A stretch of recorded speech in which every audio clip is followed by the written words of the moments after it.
shit. Came a long way from school, bitch. We them niggas been banging and walking with full clips. Pocket filled with them blue strips. All I hang with the solid, can't fuck with no loose lips. If he ran, cut him loose quick. If a fuck nigga try, bet his ass make the news quick. Hit his ass with these blue tips. But these niggas won't shoot shit. Cause these peons ain't stepping how my niggas stepping. Walk them down, but that teach them a lesson. I been kicking shit cool and got paper like Messi. Bitch, I'm Zion, yo old nigga red. She say that she love how my big ass be dressing. How that Audemars go with that neck. My features are dub, my shoulders a blessing. I got paper, I ain't doing no stress. The one who put all this together, that gave me some good and I made that shit better. Turned up the knife, my watch changed up the weather. I'm bigger and better, shit bigger than ever. Thought they was running shit, I had to catch him. He tried with some funny shit, shoot it, go stretch. I ran up some money and never got selfish. I'm solid, I put my whole team on the blessing.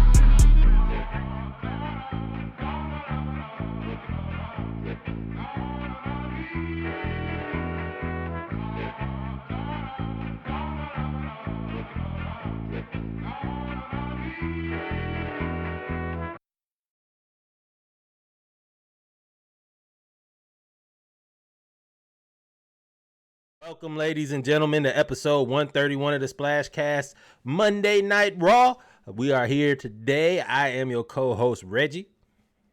I'm your co-host, Norwood, and our powers combined, we are your HBCU homeboys.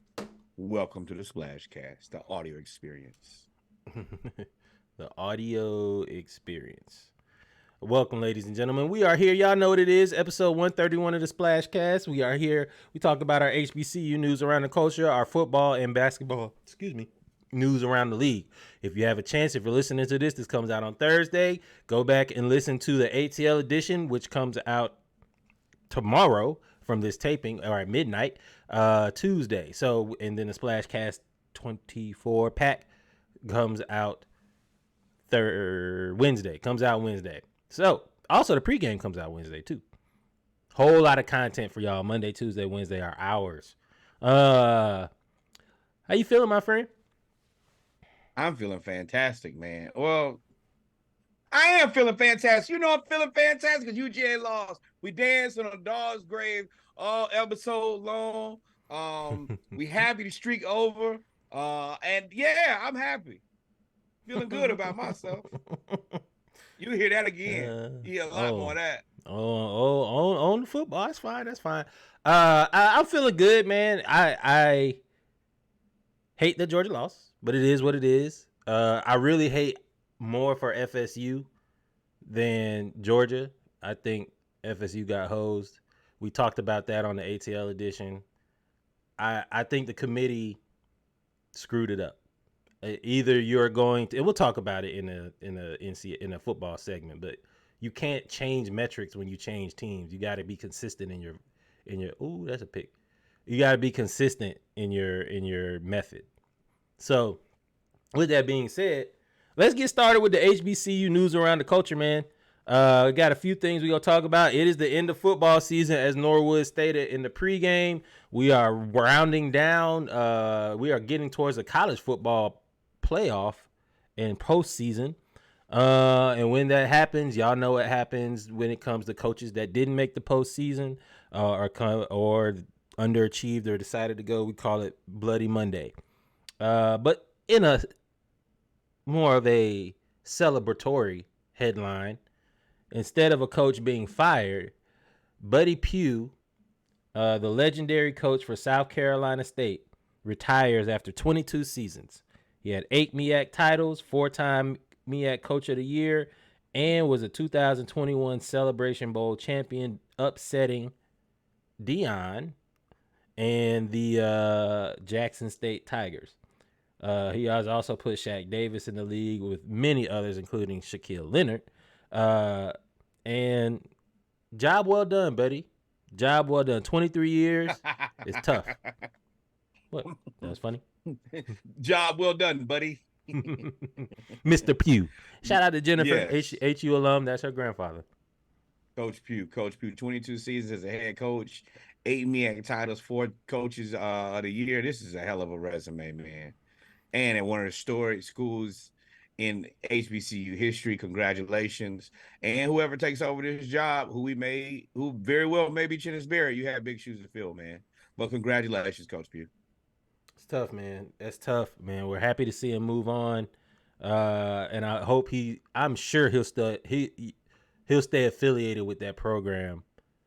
Hey, man, forever. and put him in the college football playoff committee just like Coach Taylor, man. They ain't gonna do that. Well, they might, but he's definitely gonna be a first ballot college football Hall of Fame guy. Yeah, like I like to have like Coach Taylor and people like that who are not just super affiliated with the Power Five, and good football. Hell, for sure. You mean Coach Joe Taylor is on the college football committee? Yes. Parlayed that retirement into that. Tough. That's tough. I mean, you one of the most. I mean, he's another HBCU icon, Hall of Fame coach. Yeah. You remember what it was like? We kept 4 or 5 guys in pros every year from Hampton. We were running the MEAC. But shout out to Coach Buddy Pugh, man. And again, job well done. Oh, man, y'all couldn't hear the effects. Job well done. Job well done. Round of applause. On the other end. Literally. Grambling State parts ways with Coach Hugh Jackson after 2 seasons. How you feel about this, man? I personally think this was a very bad decision. Knee jerk, poor decision. I mean, you better have a coach already. That's what I'm telling you. You gotta have one. You gotta have a slam dunk too. You can't have I'm close. It can't be more than 2 years because you cut Hugh at 2 years. So either he got to come in and win, or what are you doing here? I think that this was a knee-jerk reaction, and I think overall, I mean, man, I just don't think that Hugh ever gets. He don't either get the resources or the time wherever he goes, man. So Hugh Jackson went on a podcast off script and talked about the challenges of coaching at a HBCU. And it was basically, he was saying, you can't turn around a program in 2 years. He said, basically what we said, they wanted Deion type response, and that's an anomaly. You don't turn around a program in 2 years. And Hugh Jackson, to me, was out of character trying to be Deion, dressing in the Gucci suits and putting out the Gucci bags as compared to Louis Vuitton. Like, I think that's where Hugh lost it because it got a little corny. But on the field, Hugh had 6'1". Grambling played hard against Southern. Now, I will say, you can't lose about 2 or 3 in a row to your rival and still stay. That normally don't happen, especially in HBCU football. But I don't think he was given a fair shake. And I honestly feel like that's just the wrong. I mean, that's the perfect sound for this. Like y'all can get these sound effects. You have to have Chennis Berry or Virginia Union's coach or Fayetteville State's coach. You got to have one of those 3 guys from the SIAC, 3 or 4 guys from the SIAC or CIAA waiting in the wings, or somebody else, maybe a little younger, I could see coming from but you got a Power 5 school. But you got to have somebody. You can't be playing, man. And I think the overall, I don't know how they get a better coach. It's very interesting to me. Younger. That's how. To me. But you ain't old. Like, I could see if you was like, how old you think he is? Look at him. You know, we are aged a little differently anyway. Yeah, you could have easily had a good 10, 15 years at that school, man. He should have. I think next year was the year. What I'm afraid is going to happen, as long as it's a black coach, it sucks, but yeah, he is getting that bread. But I'm afraid that they're going to get a coach who is going to replace Hugh with this roster, with these transfers that he had in the portal. And they're going to end up having a really good season. They're going to Charlie Weiss it. And once that happens, Hugh Jackson's only 55. Yeah, they tripping. And once that happens, I told you tried to make that man old. Hell, 55. You could have coached for another 25 years while you playing. So, like, I think that the next coach will have to have sustained success to make this a viable hire. Otherwise, like you said, it was just a knee jerk reaction. I don't agree with it. And I will say kudos to Hugh for he said everything Deion said except for the stealing part. He said everything that Deion said in a classy manner. He said, you have resources. I didn't have a lot of resources. You're dealing with a budget that's 95% less than your PWI counterparts. We are in Louisiana. We got LSU basically runs the state. Like we don't have, all of that. And now you got the transfer portal. So we're trying to get transfers and we're trying to, he laid it out all the way through.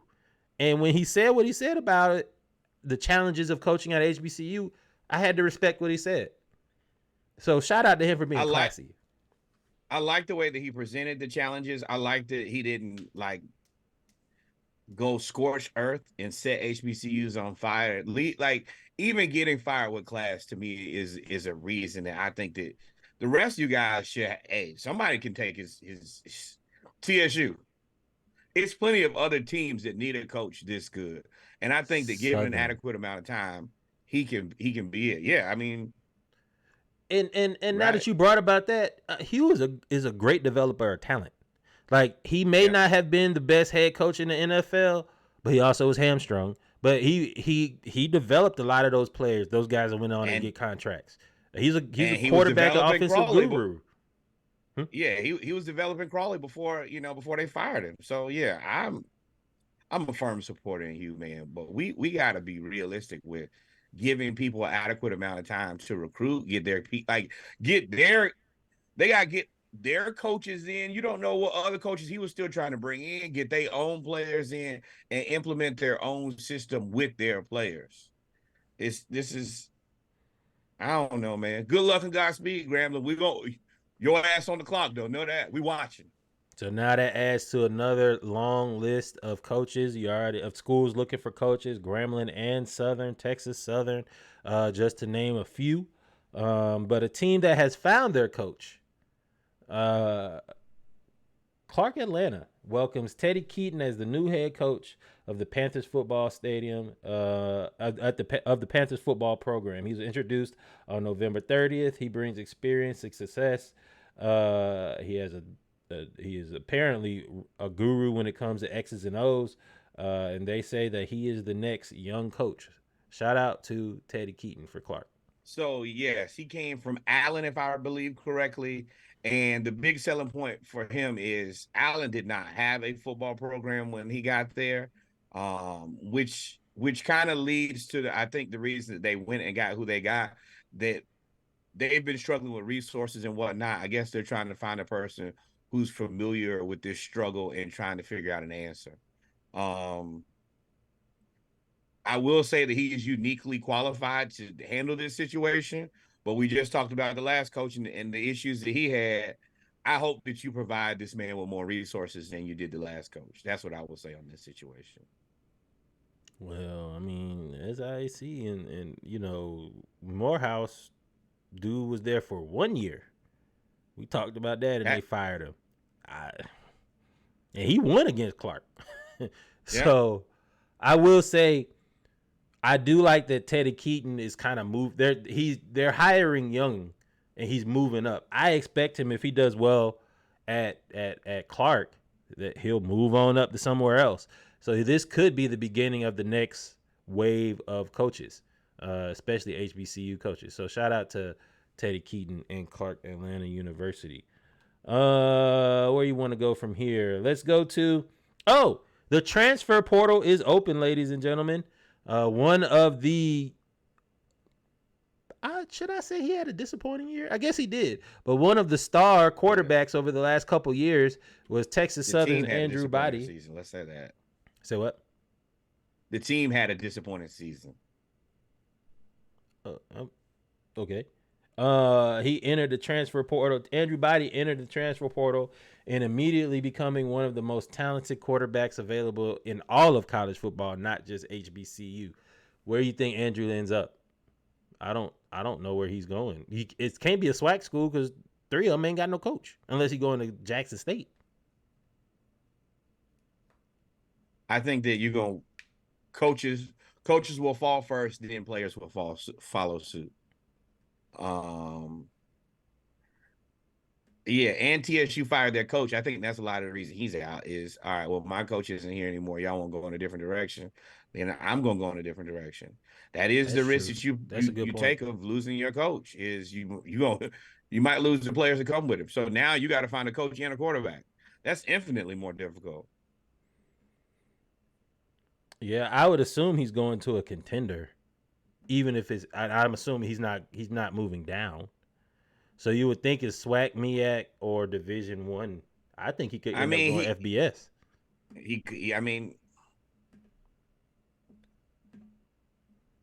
I don't know. At this point, I don't know. It's interesting. It's going to be very interesting to see how all this plays out. But these teams going to need coaches first.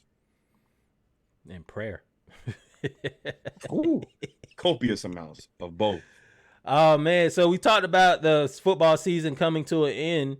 Especially HBCU football season, and the MEAC champ has already been crowned as Howard, and the SWAC champ is, of course, FAMU. They beat Prairie View A&M in Tallahassee 35-14, and it probably could have been worse. I will say Prairie View showed a little bit of fight because it was 21-0 real quick, and then Prairie View came and or was it 14-0? Prairie View came and did play pretty decent football, but FAMU right now has a factory going over there in terms of black college football. They're probably favored to win it again next year.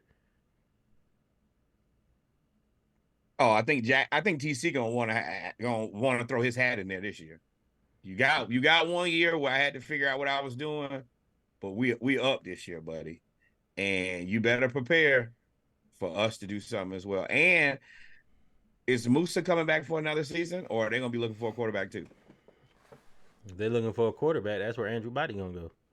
That's exactly where I'll go. Moose's out, Andrew Body. Oh yeah, that is a very quick transition, very simple, very easy. You don't have to necessarily come in and fix the program, save anybody. I just need to do like Musa did, show up and play good football. So shout out to them. So like we said, the stage is set, December 16th. Howard in an unlikely matchup of Howard versus FAMU, old CIAA MEAC matchup.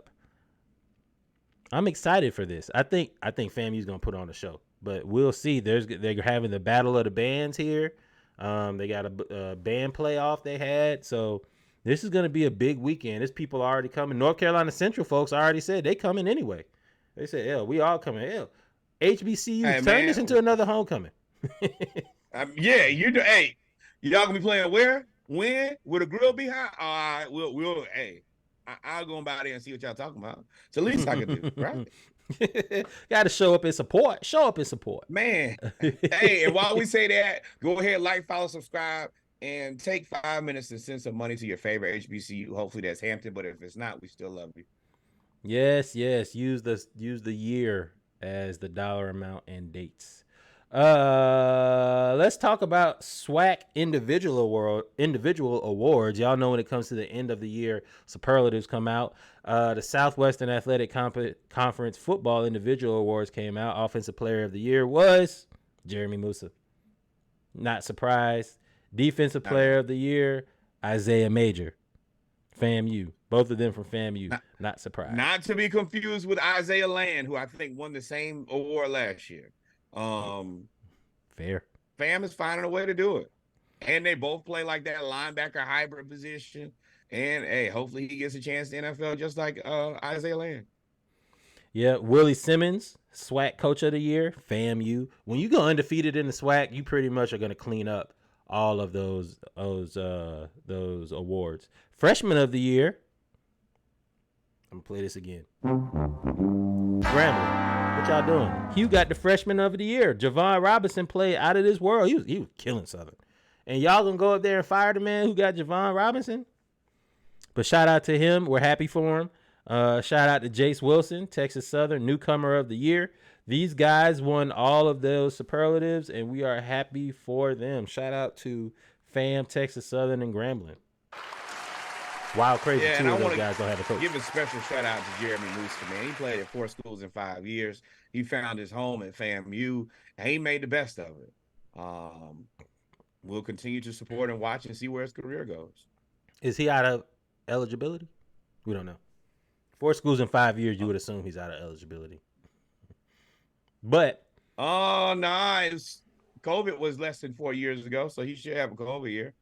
Oh, well, yeah. Come on back. Try to win the Division II trophy, SCS Heisman Trophy. And of course, there was MEAC superlatives as well. Jawarn Howell from South Carolina State, MEAC Rookie of the Year. Mr. Simpkins, MEAC Offensive Lineman of the Year. Torricelli is, I'm assuming his name. Torricelli Simpkins the third. There's a Torricelli Simpkins the second, and a Torricelli Simpkins the first. And a first, the original. OG, baby. That means there's a meaning to that name that I don't know. Torricelli Simpkins the third, MEAC Offensive Lineman of the Year. Trey Oliver, MEAC Coach of the Year. Just to name a few of the awards that went out. So Central made it to the playoffs, had another great year. Shout out to them. And of course, when you have such a good year, they were upset, but when you have such a good year, you end up winning those awards. So Central and FAMU look like juggernauts that are here to stay, because I don't see either one of them leaving. Oh, no. But see, this is what frustrates me is as good as he's been coaching Central and as good as he's been coaching FAMU, you tell me they don't deserve a Colorado job?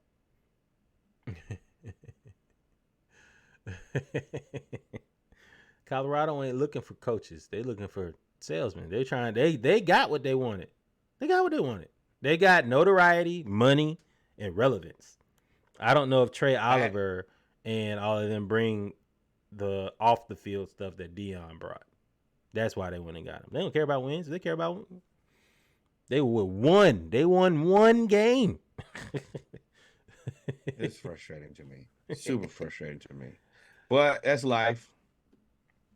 It is what it is. So shout out to the SWAC and MEAC players. As I said before, I can't wait to get to the Celebration Bowl. The MEAC will definitely, the SplashCast will definitely be in the building. In other news, Alabama State University is building one of the first HBCU golf clubhouses in the nation. It's opening in 2024, March 2024. The groundbreaking ceremony held on November 27th. It will train and teach more scholar golf athletes at ASU, and also try to strike an interest or up the interest in golf amongst minorities around the nation, especially in the state of Alabama. This is going to be crazy. These are some of the renderings. If you can see, they have the virtual golf.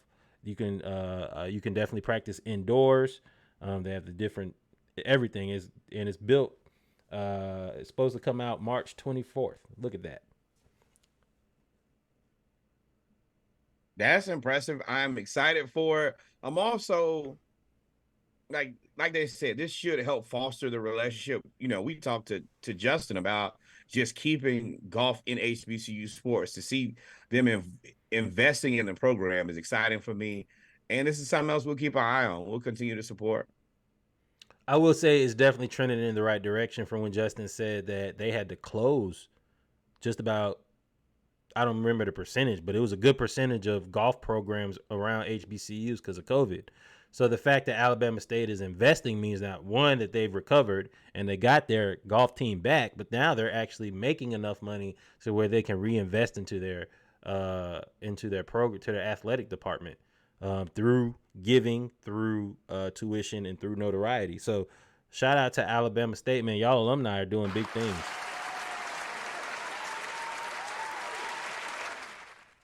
So finally, you want to talk about the shop at Hampton? Well, yeah, that was the whole, LeBron James. I can't remember the name of the production company, but they had Moni Davis on there, former highlight Little League baseball player, Hampton alum, Hampton softball player. But she was interviewed there, and it looks like it was at Ogden Hall. So yeah, anytime we have anything that involves sports in Hampton, we're gonna put it on here because it is the greatest learning institution in all the world. Thank you. Yeah, man. I wonder what is she doing nowadays? They also had Rashida Jones and the rapper Boss there as well to round out the conversation. So shout out to the shop for doing that. I wonder what is she doing now? I will have to go back. I can't remember what it is, but we just talked about her like a month ago, and I looked and I can't remember what it is right now. I'm not gonna lie to y'all. Yep. But ladies and gentlemen, we come to the end of the HBCU segment of episode 131 of the SplashCast Monday Night Raw, the Around the League edition. We'll be going to take about a 30-second break, and then we'll be right back with our football segment, NCAA football and college football. Y'all stay tuned. UGA lost.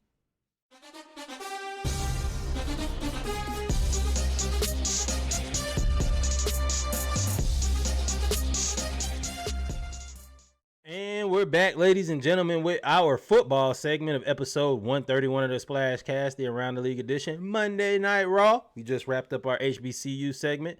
Now we're going to talk about NCAA and college football. We are going to start out with, ticket prices. It was conference championship weekend.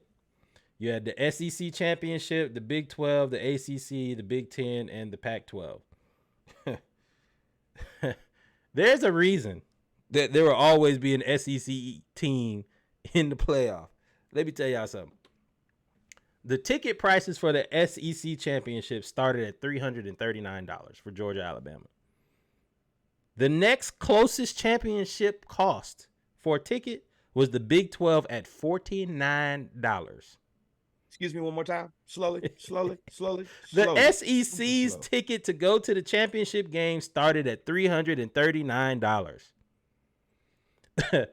The cost to go to the Big 12, which is the next most expensive ticket to get,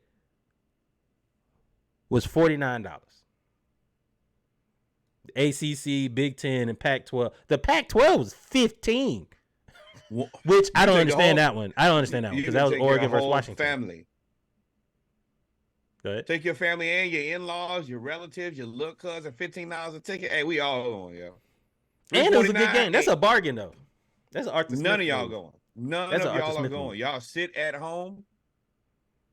And as a person who's been to a multitude of these games, I do understand why the ticket price is so much. That's the reason you sneak into the tent. That's a different conversation for a different day, though. Also, this is the only place that real football is played. I knew you were going to say that. I will say the SEC, I've been to the ACC championship game. I've been to the Peach Bowl with the ACC. I haven't been to the Big 12 or Big 10, but the SEC tailgate from the schools I've been, it's just totally different. It's such a production here for the SEC championship game because you have the College Football Hall of Fame, the HBCU College Football Hall of Fame. There's so many attractions football-wise in Atlanta that it just brings so many people and of course they play, some of the best football in college down here. The best football. Yeah. That you can't really, there's such a high demand to go there. And, I mean, for the most part, this has been the de facto national championship the last 15 years, 10 years, 12, 13? I mean, and I will say Pac-12, y'all played a hell of a game, and we'll get to it. But the SEC championship was another smoker. It's a barn burner. Yeah. I will say, if you were going to watch the game somewhere, if I could pick where I was going to watch the game, I would have watched it at this bar in Iowa. A bar in Iowa said that they are offering free drinks for the Big 10 conference championship game until Iowa Hawkeyes score against Michigan. Update. They lost 26-0. Man, I'd still be drinking. Hey, y'all say until they score. Well, I guess we have to wait till next year. Open this bar up, we drinking. Give me a key, matter of fact. That's actually pretty genius if people took it as a gag joke. Like if you said, all right, nah, man, we out of liquor. But I can see by your face, it's like, nah, ain't no joke at all. I want all the liquor. I am poor and I am in college. I want all of this beer. I don't care what cup you put it in either. I know y'all like to put it in a little dollar amount. I don't care what you put it in. I want that beer because it's free. It's for me. Oh man. So I know that had to be such, ain't nothing worse than being with a bunch of like-minded drunk people and your team is getting destroyed. Everybody's like, either two things gonna happen. Either it's gonna be like, one thing is gonna happen. They're gonna get big drunk. Yeah, but this is the result of it. Two things gonna happen. Either one, they're gonna say F it and they're just gonna party and start singing Journey and standing on the bar and doing all that stuff. Or don't stop, believe it. Or either that or Sweet Caroline, you know that's y'all joint now. Or two, they gonna up there and get fighting mad and they gonna fight each other. Oh, man. Somebody will fight. Somebody's gonna fight. Somebody's gonna kiss somebody else's girlfriend in the mouth, and that's gonna be and then everybody gonna be drunk and angry. You know, nope. Let me get out of there because nope, we are not. Kev said you got to stipulate. You got to do that. You can't wait till the end of the game to do that. So I see that Norwood has put in the group this down goes UGA. You didn't want to talk about nobody else today but UGA. But before we get there, Drewski might be the funniest social media comedian out right now. His skits are, why you look so concerned? Humans. Oh, his skits are hilarious. I don't think he has missed on a skit yet.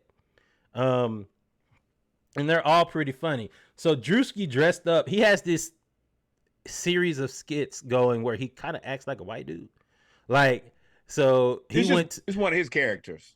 Yeah, basically. So he did this when he went to UGA too. He was the black guy in the white fraternity. So now he's the Roll Tide neck of rouge. I don't want to say what, I don't know if it's politically just play the correct. clip. They'll understand from there. We'll post it on the Instagram. It's this. He told me get out of there. Here we go. Nothing but the Tide, baby. Don't give a pass about number 10. Blitz, Bama, blitz, baby. Blitz, Bama, blitz. I love America and I love the Tide, baby. And I love Will and the Dell. Yeah, right. Don't give a shit about piss for the Tide. Tide, go get them. Tide, go take them down. 24 to 17. I don't give a... I like it. Wow, that man up. It's funny on so many different reasons. I can't remember the other guy who's in it. He's an Alabama fan for sure. But I mean, Drewski finds a way to make you laugh at a character who we kind of, you can see it, you can understand it. You may not know that. Why you being so PC? You try so hard to pick them words. Because it's a good parody. I love it. I love it. Yeah, man. This is similar to like the Dave Chappelle Black Klansman thing to me. That's hilarious. If this were an elongated skit where it was probably like a 10-minute thing like Dave Chappelle, I think this would be hilarious. And I think he should definitely keep this. And it goes to show you that outside of really us and a few people that like our culture, Drewski ain't known. Because you couldn't pull this on somebody that, like, we know who you are. No, I think that, no, this was his shtick.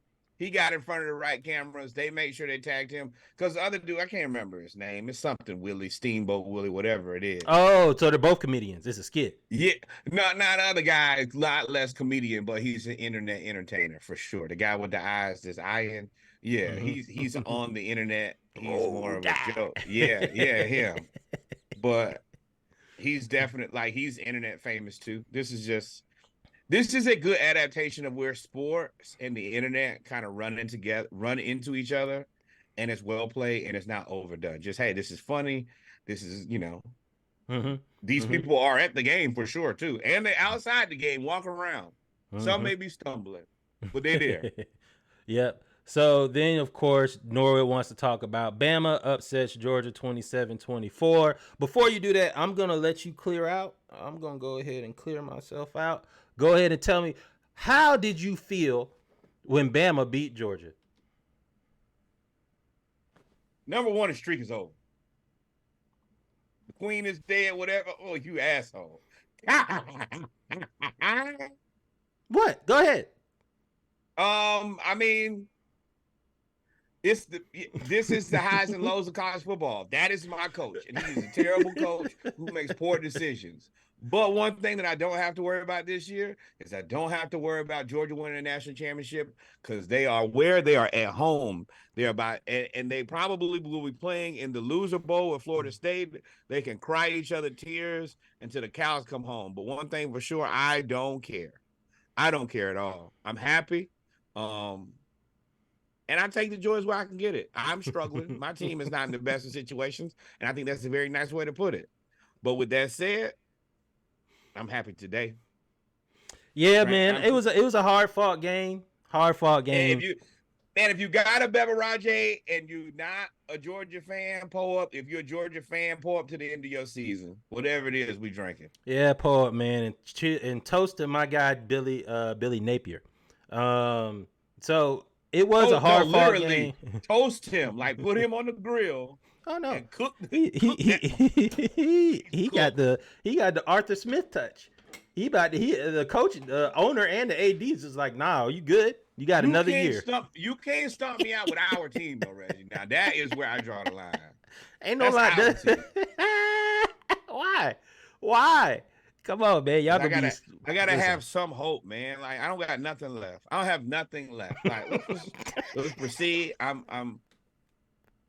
I'm moving into 2024 with Billy Napier peacefully. No, you're happily. Not. You are tormented. And I'm gonna get up every morning and Google Billy Napier and see if he's gone yet. Let me tell you something. I watched Billy Napier's morning show about football. Loosely. Use that term about football loosely. They be asking him the right questions too. They be like, "So, what made you throw the screen 3 times in a row?" He be like, "Well, I had written down every play that I was gonna call right here. So the script told me to that's call how he sound. Oh. Billy Napier be like, "Well, we thought we saw something in the defense, and because he never take the dip out. He always got the dip, and it did not work. But he's back next year. Graham Mertz said he wants to come back. Man, no." Burn this, hey man, end this string now. Like I'm right at the point where I'm at the precipice of finally finding a small portion of happiness because Georgia is out of there. And then y'all talk about Graham Mertz coming back. Come back where? Send him back to Wisconsin. Send him away the hell away from us, man. Nope. Billy gonna stay there. Y'all gonna get Louisiana Cajuns out of the transfer portal. That's what's and that is how it's done, ladies and gentlemen. That is how it's done. If the rumors, oh yeah, send him. Oh no, I can't go there. Yeah. I got no news on Billy Napier. Nah, y'all gonna have the number 22 class, the number 7 class in the SEC. The last thing that the internet has for Billy Napier is on the road again. Florida emphasizing sleep in hopes of improvement. You think your team needs more rest? They tired from running 53-yard gases every time. I hate that, man. And ladies and gentlemen, that's how it's 5 and 7. But as Norwood alluded to earlier, Georgia and Florida State will be playing each other in the Cry Bowl, aka the Orange Bowl. Mike Norvell finally broke his silence today. It really was like last night in the middle of the night, but it's really today when people saw it. And he says he's disgusted and infuriated with the committee's decision. It's a sad day for college football. I'm not gonna read all of that. He said we earned what we earned. Where we are, we stand up. Basically, what Jordan Travis said, and that this roster goes up with anybody. And we lost Max Brown, who was the guy who actually played decent when Graham Mertz went out. Lost Jonathan Odom, transfer portal.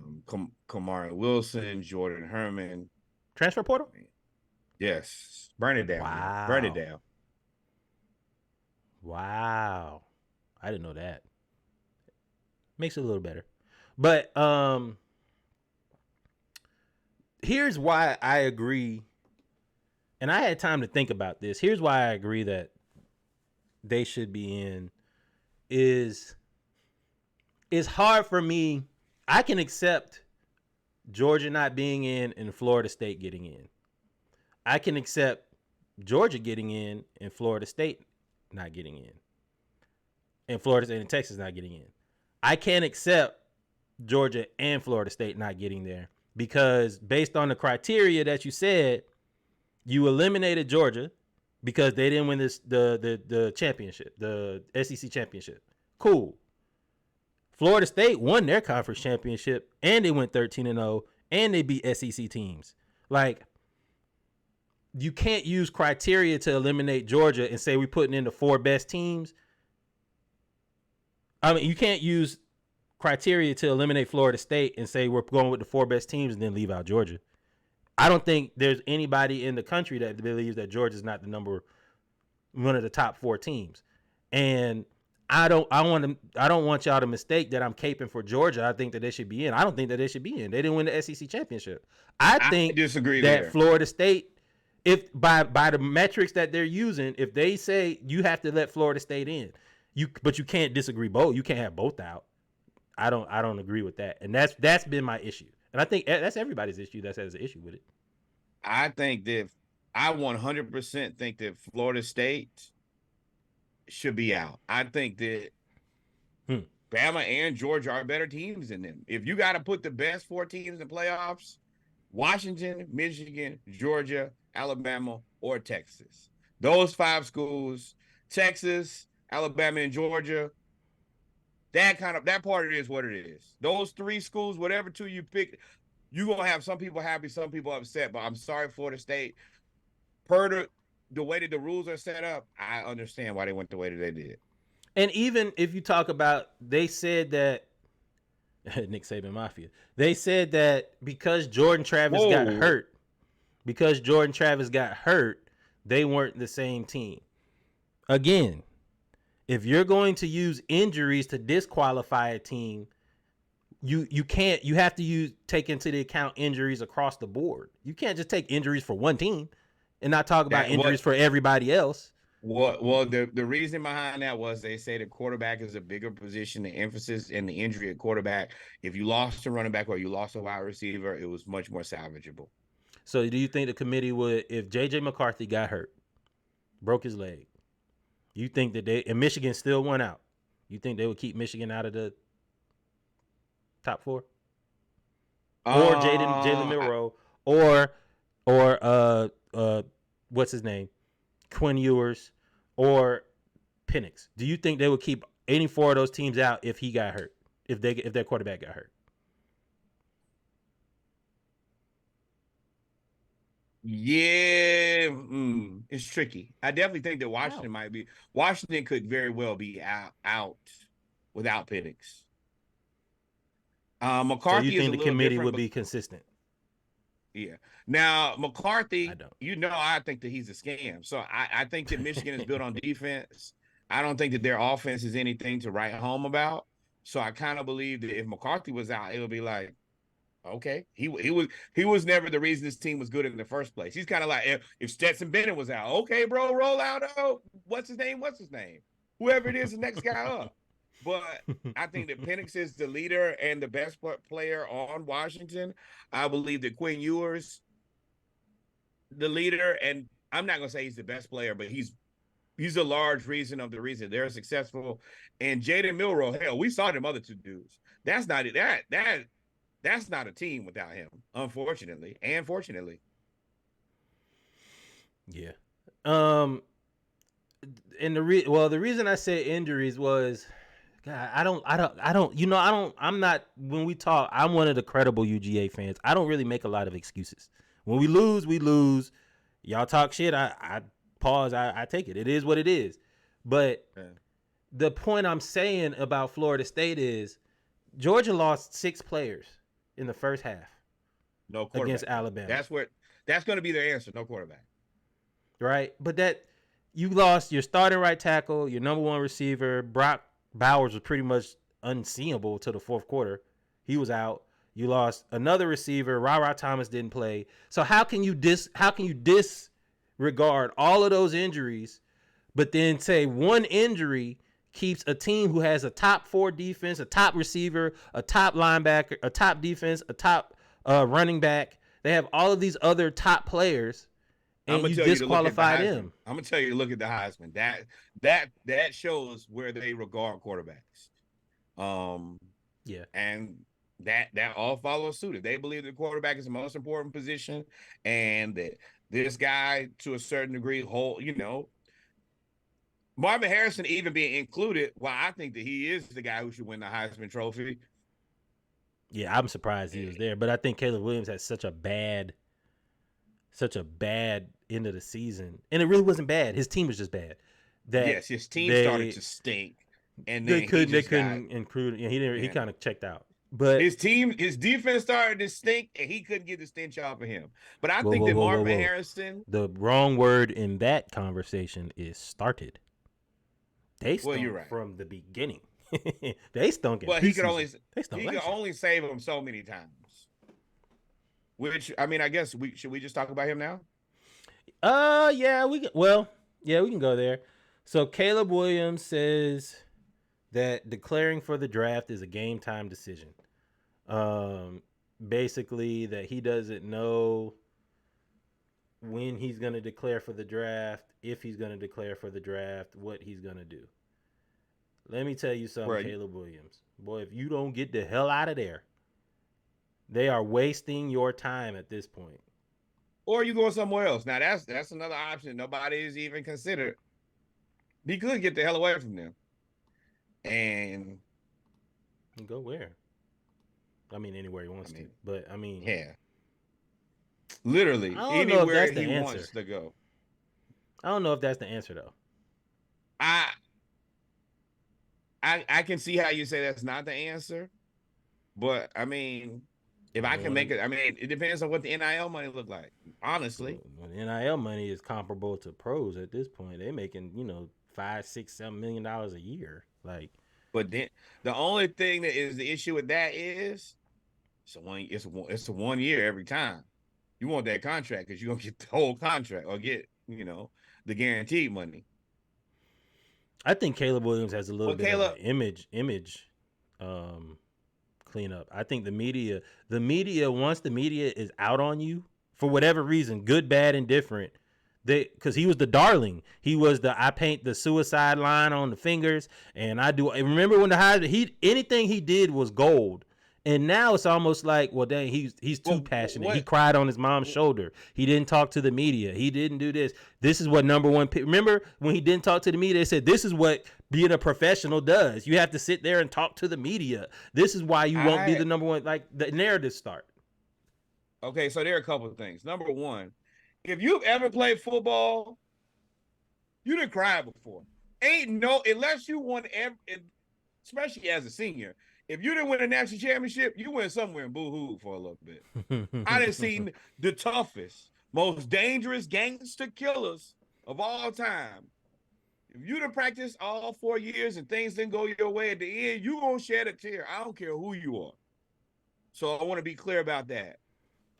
Number two, I hope and pray. Pray and hope. Think, pray, hope, and meditate that y'all don't take Caleb Williams early. I hope Drake May goes first. I hope J.J. McCarthy goes first. I hope you can redraft Mitchell Trubisky and Mac Jones before him. Because when he tell y'all last out, Thursday Night Football, I'm going to be right here laughing thoroughly. Because it's on the way. We've seen y'all do this every time. I would say I want him to come to the Falcons, but then I don't.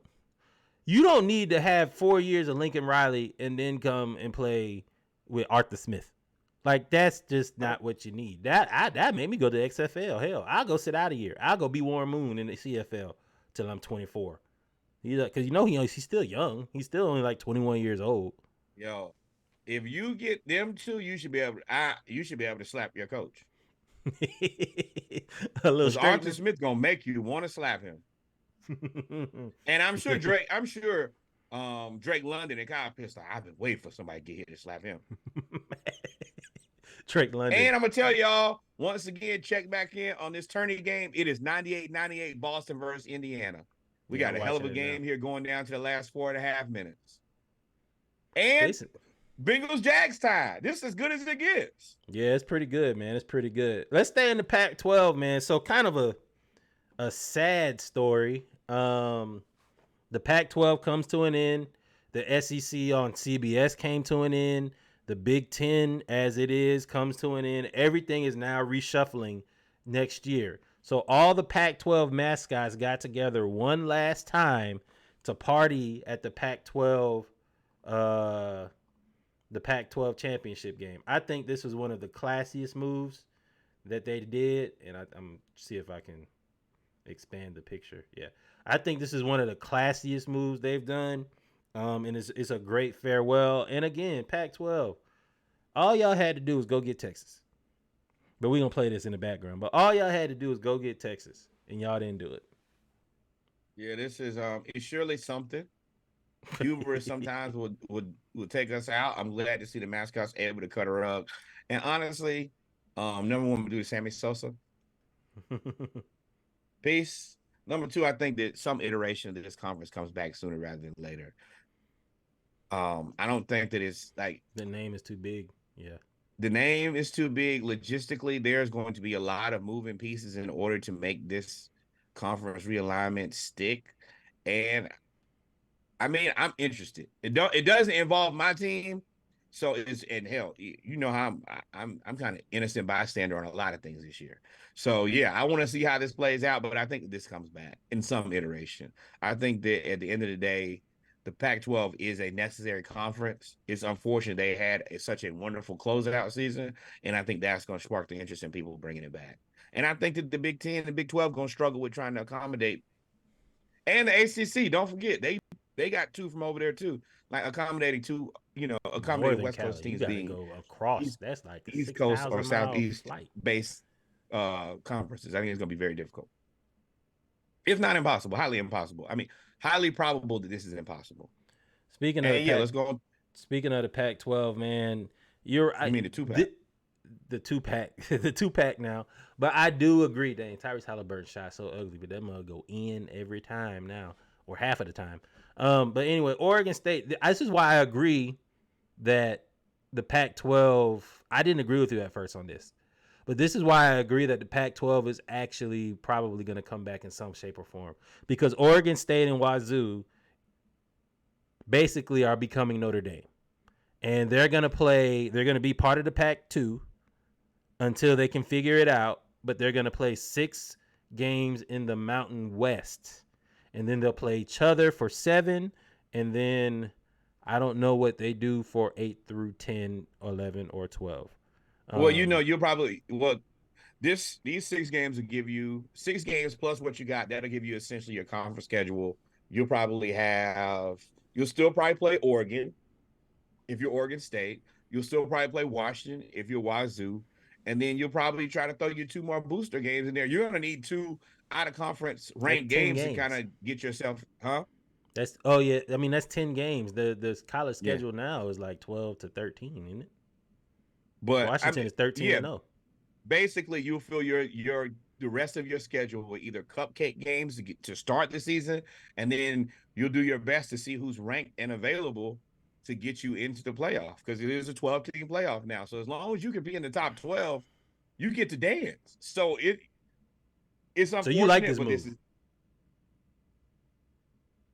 I like that they didn't make the knee-jerk reaction to just jump into a different conference. There is a way now for you to get into the playoff and not just give up on the conference.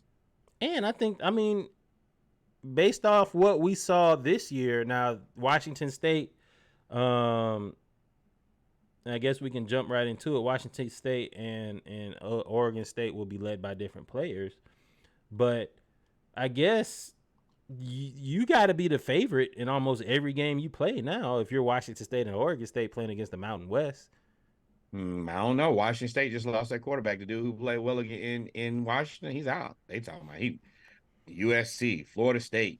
He didn't find a way to play the games when you are available. Let me tell you that much. Well, let's talk about it. So the transfer portal open for undergrads this year. One thing about SEC country, you can't keep none of that a secret. They leak as soon as you think that you walk away from the team. They be like, nope, such and such is away from the team. Expect them to be in the transfer portal. All these other conferences, they don't ever do that. Some of the surprising transfer portal guys, Dylan Gabriel, who transferred from Hawaii Hawaii to Central Florida to Oklahoma. And now he didn't see the world. Now, yeah, literally. And now he's leaving Oklahoma and searching for another team. Kyle McCord, in a move that's not shocking, for Ohio State, is leaving Ohio State. Dylan Gabriel. I'm sorry, not Dylan Gabriel. DJ Uungalele is leaving Oregon State. We talked about Georgia's backup quarterback, Brock Vandagriff, because Carson Beck is 99% going to come back. Stetson Bennett really messed up that whole thing. He was supposed to be gone. Carson Beck would be leaving this year. Would have left last year after playing 2 years. Brock would have played. But he's leaving too. And then we talked about Cam Ward already leaving. So all of these teams will be Max Brown from Florida will also be hopping in the portal. Max Brown. There's going to be there's a flurry. Free agency is among us. Free agency is among us.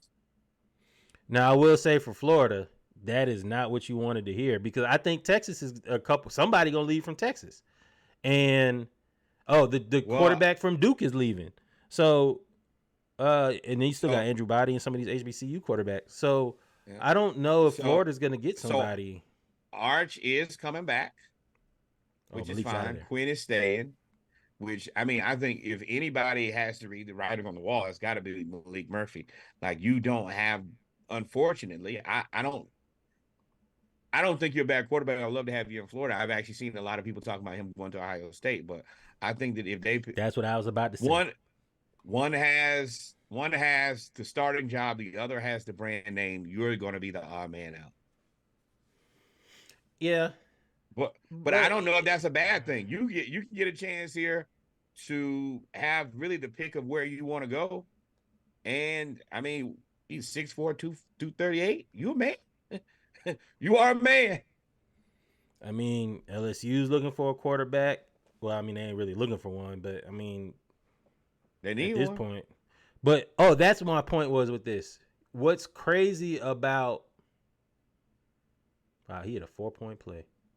What's crazy about all of this is I don't think any of those quarterbacks we just named wanted, maybe Brock Vandagriff, but none of them really, I don't think they were going to initially hop into the portal. I think Dylan Gabriel was told to leave. I think Kyle McCord was told to, well, we know he was told to leave. I think DJ Uungalele was told to leave. Hey, you finish up them tests, you get the hell on out of here. We don't want to see you again, Bucko. And that's the part of the transfer portal that people forgot about. Deion was the first, and he caught all the flack for being the first.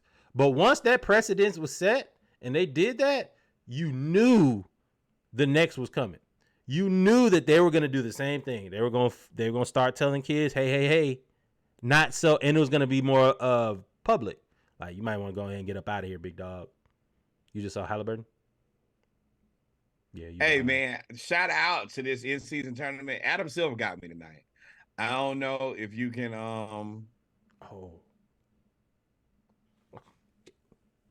back to football. Yeah. But yeah, man. So this transfer portal is crazy. The only thing that's crazier about this transfer portal is these coaches' buyouts. Between 7 coaches, it is $118 million buyout already, with Jimbo leading the way at 76 and Danny Gonzalez down at New Mexico for $400,000. Dana Holgerson in Houston is $14.8 million. These schools ain't playing. Listen, we are willing to tell you to go away to get somebody better. Yeah, and every time I look at this, the only thing that I can think about is Mississippi Valley State. They have a $1 million sports budget, not a $1 million coaching budget. These coaches have been paid $118 million because they all suck at their job. That school's supposed to make it happen with $1 single million. These guys are terrible. And you know what the worst part about it is? They're going to get We another knew job. that they was going to be terrible. Jimbo Fisher had never competed for a championship and was getting paid $10 million a year. That is not incorrect. Compete. Are you talking about at Texas A&M or are you just in general? Well, yeah, you got to, you know me, follow the money, the man at the top. Well, I mean, Most money. well, he got that contract because he won a championship at Florida State. He was a part of a championship at Florida State. He was the head coach. Jameis Winston. Yes. Right. That's why he got the job at Texas A&M and they paid him all that money. Oh, I forgot about that championship. Over Auburn. And Right. they made it to the playoff the first year after that and lost to Oregon. Because Jameis was the number 1 pick. Right. So that's why Jimbo got the money. Jimbo should pay his still send taxes to Florida. Does Send he come me a back? cut. I mean, yeah. Does he come? Where does he come back and coach? Louisville. Louisville, what's his name that came back after firing him from Texas A&M? Oh, Bobby Petrino. Bobby Petrino. Y'all already buddies. Yeah, you hired him already. It's terrible. Right there. Offensive quarterbacks coach. But that's it. But we did say that Dana Holgorsen, who $14.8 million from Houston ain't cheap now. Especially, you know, if you're not Power 5, I think they are Power 5 now, but still ain't cheap.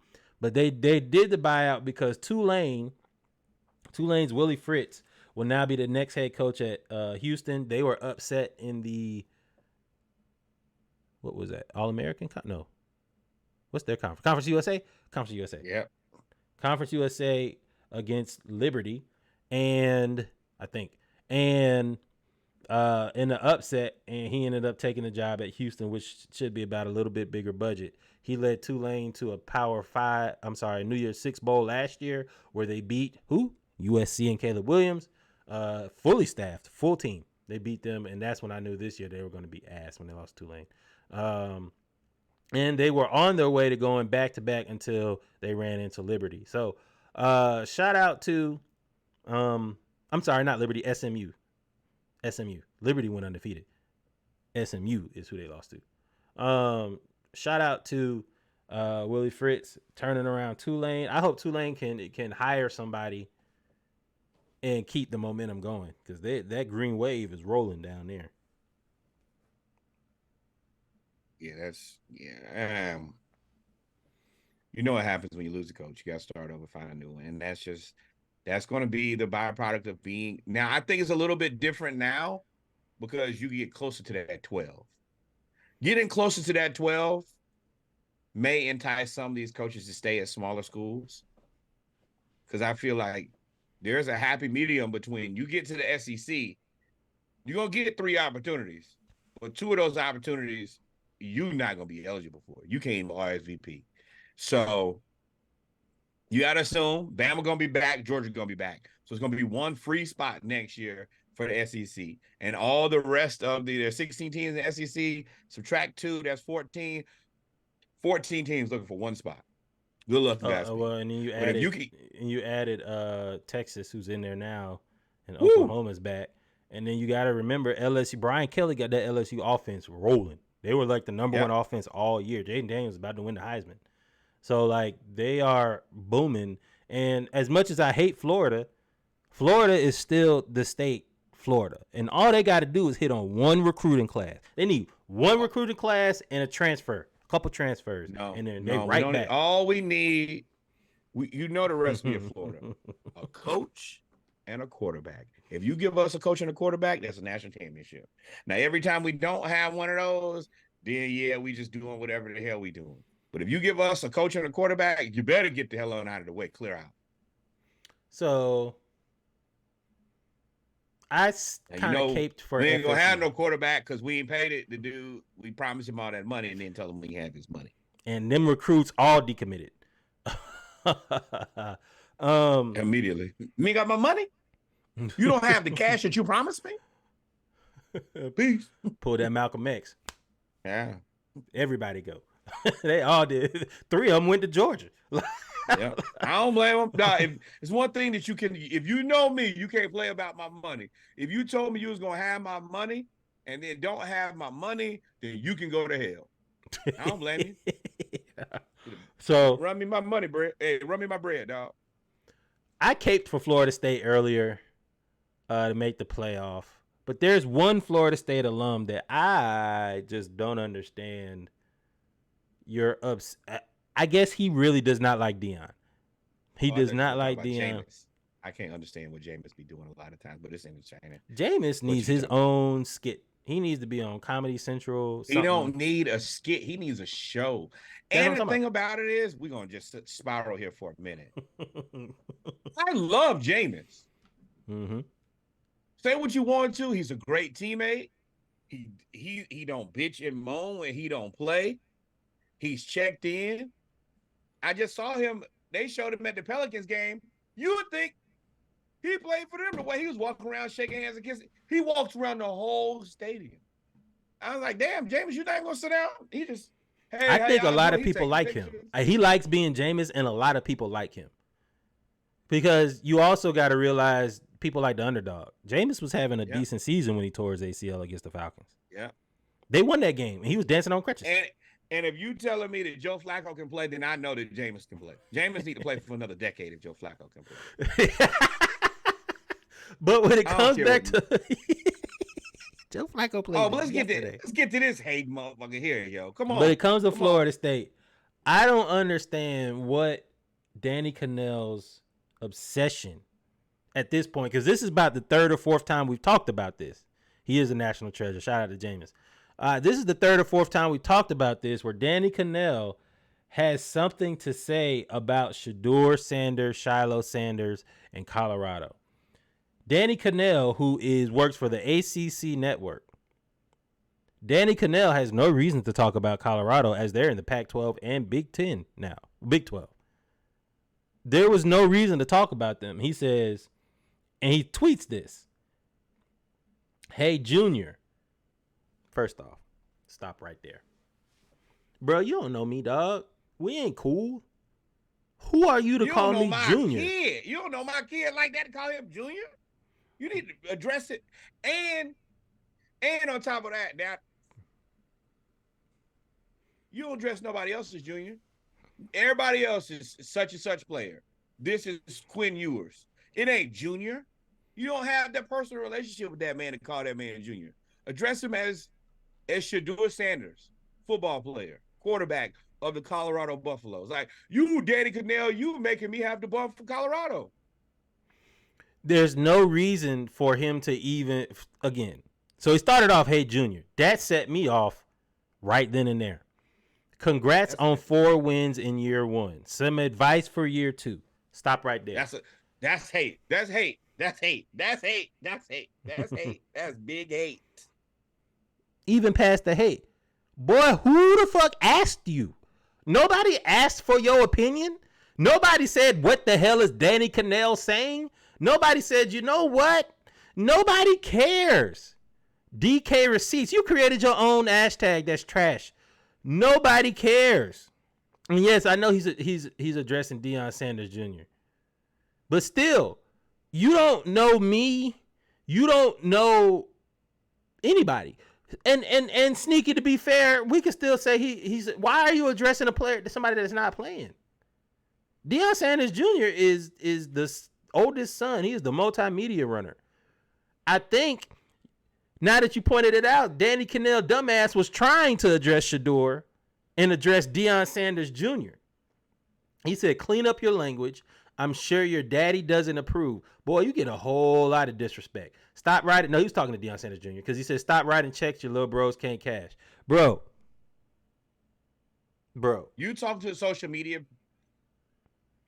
You ain't talk to Florida social media. You ain't talk to Georgia social media. You ain't talk to Penn State social. Ain't nobody ever talked to a social media person for a team ever. Why are you talking to him? He don't have nothing to do with your job. You're a commentator. You're supposed to talk about the people playing the sport. Expeditiously go to hell. You supposed to be talking about Florida State. Now, one thing that I will remind you, Danny Kanell, well, there's a few things. Number one, Deion and Florida State do not bang with each other. Very clear. I forgot who asked him today about Florida State, how he felt. He said, hey, it's business. I'm recruiting against those guys. So, number one, Deion been sticking it to you. And that's the reason you're a little sensitive and you're a little hurt, Danny Kanell, number one. Now, I'm going to give you a name here because I'm an Atlanta Braves fan, and this is the person who you should always remember when you keep making these funny boy-ass comments. The name is Tim McCarver. Woo! You keep playing with Deion, and you're going to end up Tim McCarver, I swear to God. Throw that water on you. You don't know who Tim McCarver is? Then go ahead and do your Googles, search it up, and find out who he is, because you asking for it. Yeah, and Deion got 8 toes, but he's staying 8 toes down. He gonna throw that water on you.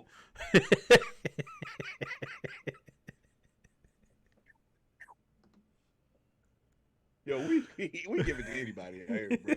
You get it, dog. But yeah, hey man, y'all Google Tim McCarver, y'all Google Deion, and I see Danny Kanell. Now I got to root for Deion to hope that he wins so he can McCarver you, man. Imagine if they play in a bowl game next year. I would love. Hey, Danny's on ACC Network for y'all that don't care. He's on ACC who has Network. ever said I'm gonna sit down and watch the ACC Network? Bro, the last time anybody cared about watching you, Danny Kanell, you played for Florida State and you played in the pros. We didn't care about that. He did play in the pros, but nobody he cared didn't about last the long. last time we cared about you was at Florida State, bro. He was a 30-year-old commentator. Like, you ain't make it long in the league. You a 27-year-old commentator. You don't need to talk to Deion nor his family about anything. The more you think about it, the more you put thought to this, you like, boy, you crazy. The more you the audacity me off. And I'm neutral on Colorado, but you finna make me be, hey, I'm finna have the damn Buffs hoodie on playing with you, Danny Kanell. Fucking clown. Exactly. Who the hell is watching the ACC Network? Shade. I was going to say no shade, but shade. Hey, Danny Kanell relatives. Hey, y'all know I'm on TV tonight, right? No, Danny. Oh, well, let me turn away from One America Network, and I'll watch it today.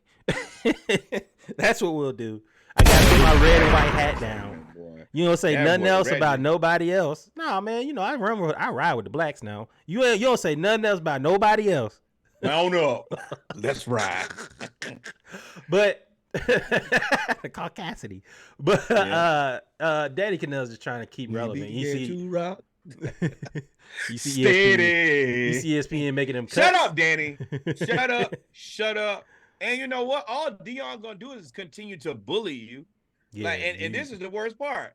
You got your own Florida State problems to be dealing with. But instead of dealing with them, you're going to go talk to the Sanders family.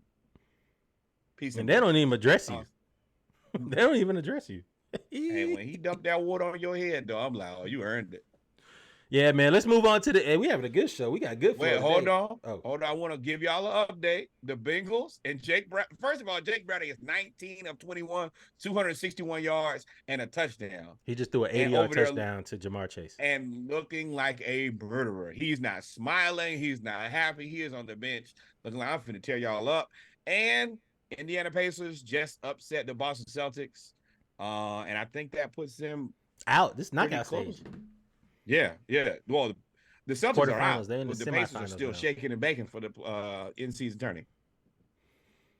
Hey, man, Halliburton, best point guard in the league. Well, man. Well, I mean, nuh-uh, because Cedric, my brother, he swears. I was like, hey, he's like Halliburton, no way. This year, he said that this year. Yep. Last year, I would argue down. This year, I mean, he just had another triple-double. And famously, this is also the guy who bet on Zion Williamson, so there is that. Poke chop. But let's move on to NFL.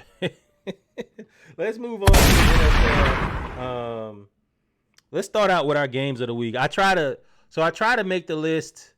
Like, when you make the list, I try to put the most important games besides conference out there, and of course the number one game was 49ers Eagles. And Deebo Samuel has been standing on business, as King said, since last year. Since the clock struck 0-0-0 in the NFC Championship game, he said if Brock Purdy was healthy, this game would have gone totally different. Not only did he say that, he said, y'all gonna see next year.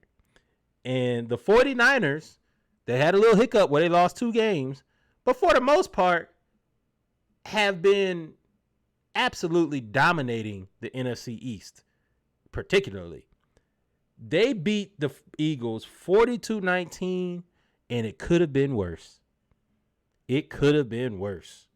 Did you watch this game? And yes, absolutely. Brock Purdy, 19-27, 314 yards, and that's 4 of them touchdowns. No interceptions, 2 sacks, 4 losses, 4 yards, negligible. Christian McCaffrey does it again, 17 carries, 93 yards, and another touchdown. All he does, I think they say he played, whatever he's played for the 49ers, he scored in damn near every game that he's played. They broke the streak earlier, remember? And they apologized to him. And then he fixed it.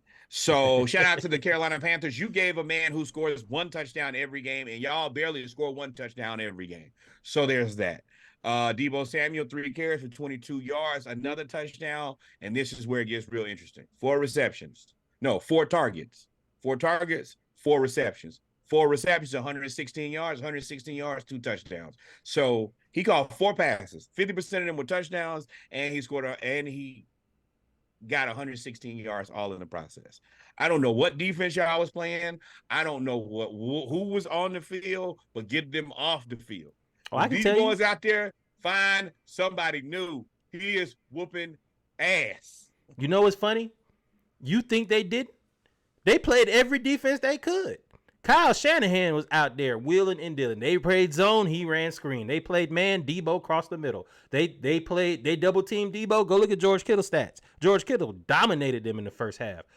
Like Brandon Ayuk dominated. Brock Purdy and Shanahan seem to have found the magic. And he is the magic. Kyle Shanahan is magical. If you go to Hogwarts and you go to their athletic department, it's Kyle Shanahan and Mike Shanahan and baby Shanahan and new Shanahan and future Shanahan. It's magic over there. It is they got the dark arts football team over there. They go over there and start calling plays, and you be like, do they have 13 people on the field? Not 12. It seems like they got 2 extra people on the field because people be so open. They outscored the NFC East 84-29, and they still got to play the Giants and the Commanders. Ooh. They may outscore the NFC East 150-29. Prayerfully. I'll tell you right now, the Giants are 10 times the terrible. And the Commanders are dysfunctional. They traded away half of their defensive line, the only half the people care about. Then put out today that Ron Rivera going to be fired at the end of the season. Why didn't you fire him at the trade deadline? You just, as stupid as my team another zombie coach. He's another zombie coach. Dead on arrival. As my team is, it's other people who found ways to out-stupid my team. And that takes a new level of stupidity. And we appreciate you for that. So the 49ers dominated the Eagles. They've dominated the Cowboys in week 5. But this game it was not without controversy. There were a lot of confrontations. There were a lot of words back and forth. And both these teams like to fight. Like, this is the one team I think Trent Williams could beat up anybody on earth. But at this point, I think the Eagles got just as many goons. And aside from what was on the field, the 49ers were trying to basically send a message and bully the Eagles. And this whole thing with Dre Greenlaw, the linebacker for the 49ers on the sideline, in the interaction with Tom DeSandro, the head of security, Eagle security staffer, where DeSandre was talking trash to him, and Greenlaw looked like he punched him, but we all know if Greenlaw really wanted to punch him, that would not be the punch that he lands. It would be square flush to the jaw or nose. But it seemed like they had an interaction and both were eliminated. It was pretty ugly. So Greenlaw definitely got penalty. And for those that are watching, here it is right here. And security jumped in, and that's not your job. That's not his job. You're supposed to secure the fans from the players. I don't really like this. I really hate this, honestly. He's Nick Sirianni's homeboy. You're losing a really good player for a head of security guy. And he's got to know Sirianni. They both got the Italian flag on the side of their hat. No, that don't matter. You as the head coach are responsible for that guy. I don't care who's on that sideline. You're supposed to be responsible for them. I really don't like this. And it's embarrassing. Greenlaw got sent to the showers. Y'all still got your ass. They scored only 9 more points. He was in there with his feet kicked up, like, oh, my boys got this. I'll be showered and clean. We ready to hit the streets. And I'm hitting the streets in Philly and play that Dreams and Nightmares when I get in the club tonight. We here for an extra night. I'm going to turn this thing up. Yeah, Greenlaw. And I'm telling y'all, I've seen people punch. I've been punched. I've punched people. If he really that close wanted to hit him, he would have hit him.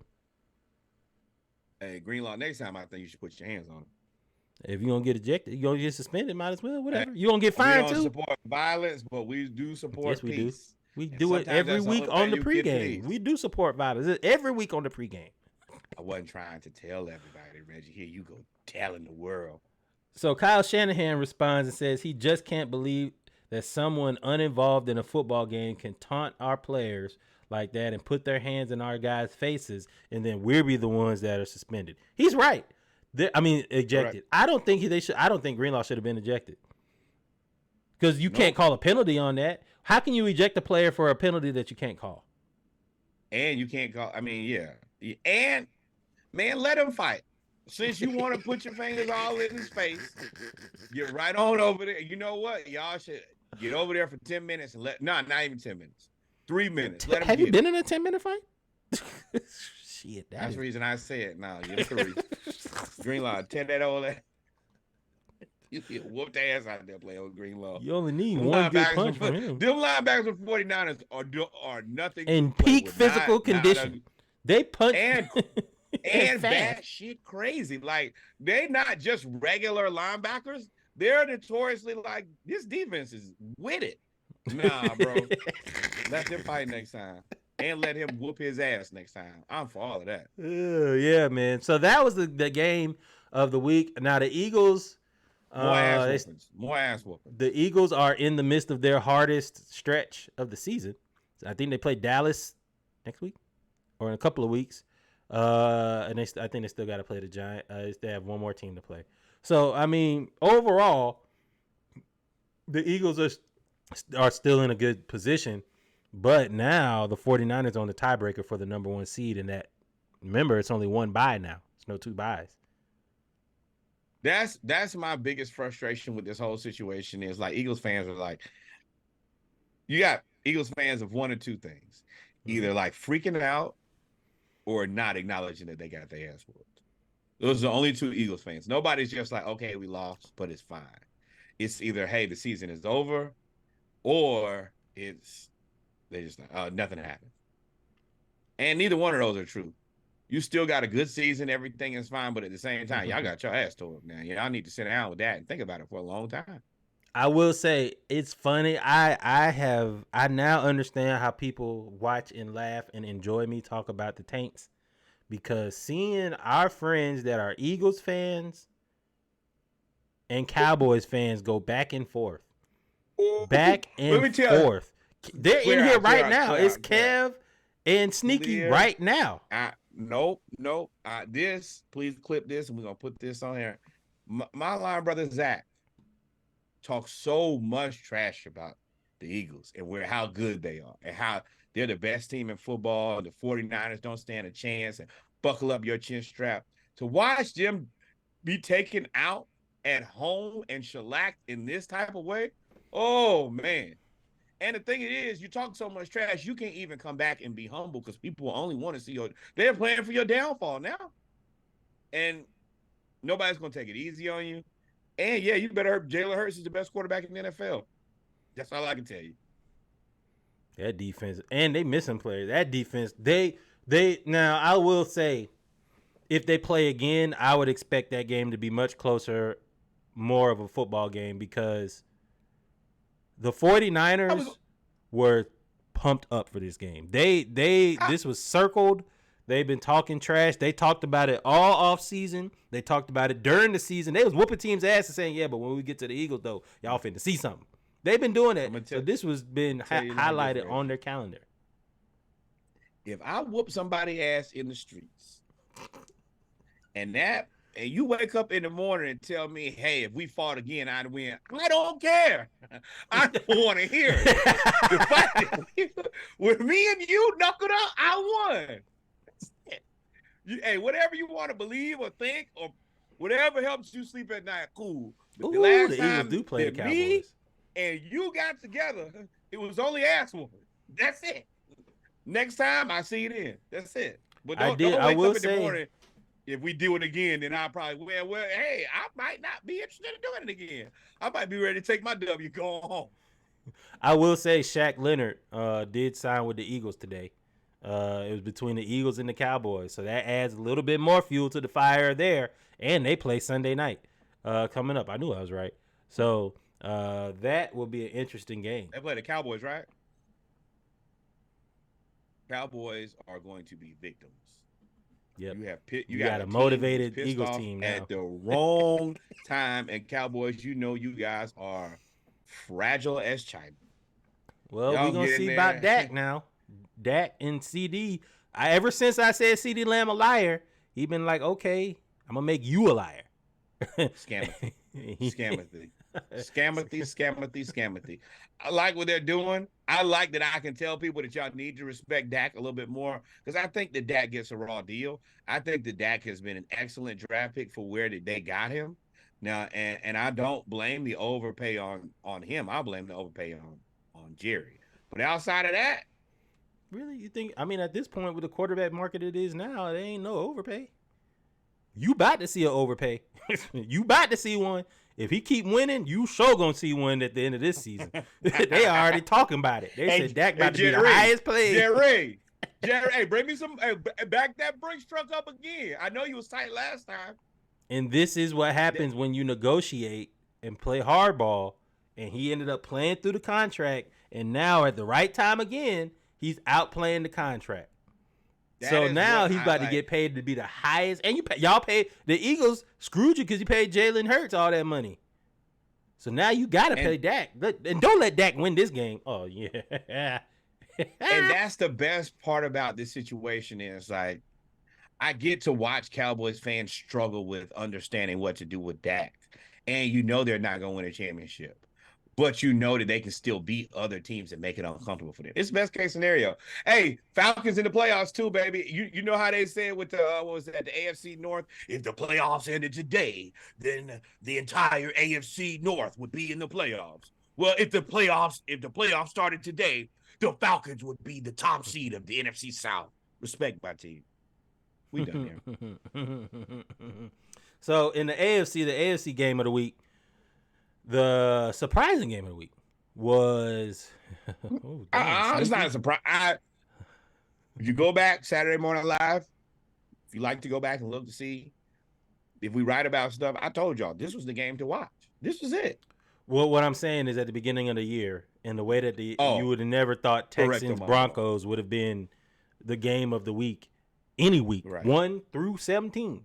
But Russell Wilson has been playing well. Sean Payton has been playing well. Oh, no. They tried to throw a throwback pass and got it intercepted. This sneaky. This is the most. What are the Bengals doing?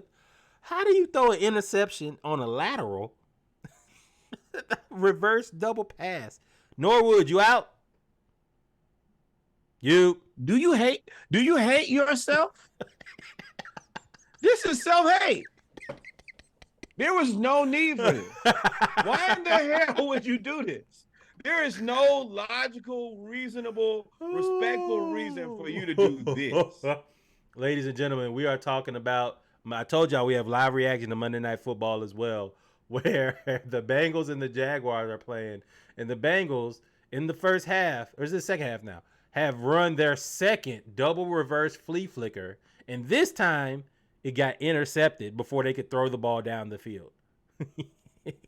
I for the And life of me, threw it just right can't to him. understand how you. And I want to give a shout out to one of my old teammates. I remember when our coach tried to do something stupid like this. Right at halftime in the Cross Creek game, he wanted to run a reverse at the end of the half. My boy Phil said, hell no. And I think that y'all players need to find y'all own agency and do the same. When coaches start calling stupid plays like this, you got to stand up for yourself and say, we're not doing this. Because if anybody with any level of common sense should have been like, no, we're not running the double halfback flea flicker. Bro, no. Just run a regular play, dog. Why y'all be trying to throw the ball with everybody but the quarterback? Y'all are trying to lose a game that you should win. Calvin Ridley. Oh. Laid him out at the 1. But yeah, they deserve to lose this game. Back to the AFC. The game of the week, the Texans and the Broncos. The Texans won 22-17. The Texans have gotten some confidence. They're a young team. I think they're the second or third youngest team in the league behind the Packers, who got the dub too. But them boys are standing on business, is what CJ Stroud said. They things got heated. Will Anderson will stand on your head if your lineman don't block. How about that? And they going at it, the lineman going at it, and it was 3-0. And this was in the first quarter. And this game, I mean, it was some hitting going on the whole game. It was pads popping, as they say the boomer used to say, Chris Berman. So as he said, CJ said, he said, I'm not going to let someone come and push me around, especially not in my house. Like Drewski said, I'm going to stand on business.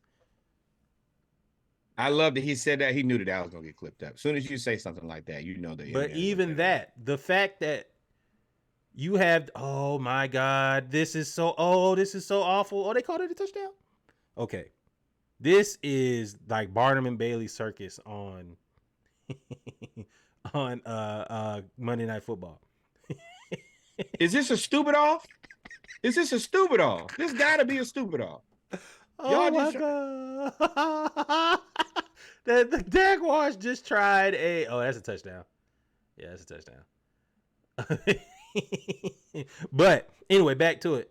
The fact this tells me about CJ Stroud is, one, he's come in and take ownership of the team.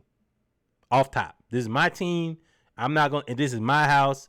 I'm not gonna allow you to push me around in my house. They have empowered him to be, this is your franchise.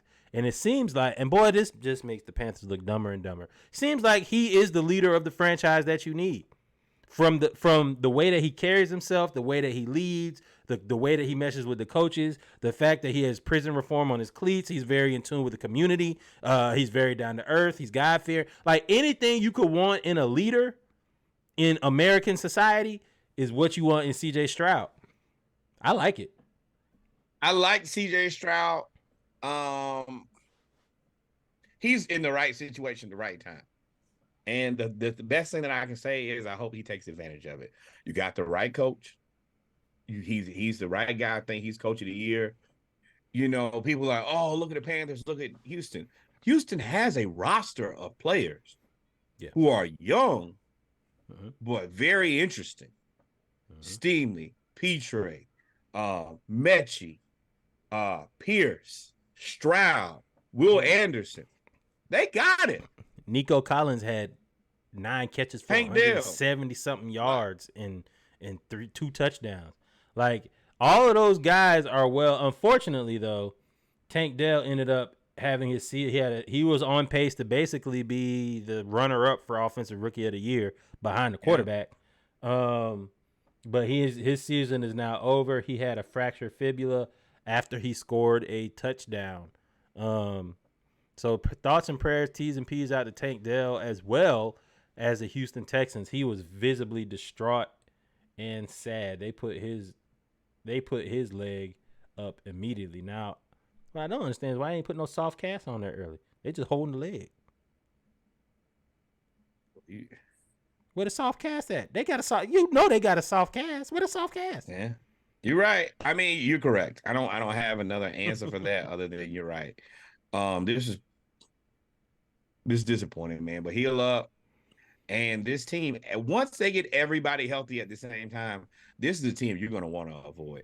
As really much as I'm going to say it every week, I hate the Texans organization. I like their players. I like their coach. Once again, this is another African-American head coaching job where they just disinfect all the bad that this organization has done historically. And I guess we got to support it because we support African-American head coaches. It's life. Yeah, rock with the blacks. So the Texans, those were the two games of the week. And then we talked about in the pregame, we talked about how bad refereeing has been across the sports. We talked about the UFC fighter. They got knocked unconscious and they didn't stop the fight for like 10 more punches.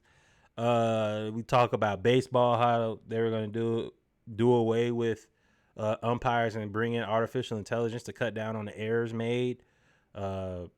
Basketball, we don't even at this point, you just kind of watch the game. Refereeing is refereeing. Although we talked about Scott Foster and CP3, like you have that type of stuff.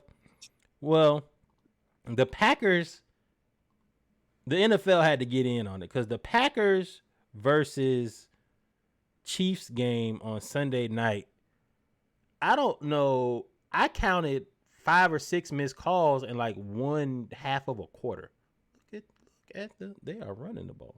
But so the Packers ended up winning this game 27-19. It was a pretty even game, and the difference was Kansas City turned the ball over one time. The Packers had no turnovers. Jordan Love played really well. Wait, hold on. Let's make sure we say something here. Congratulations on the Packers.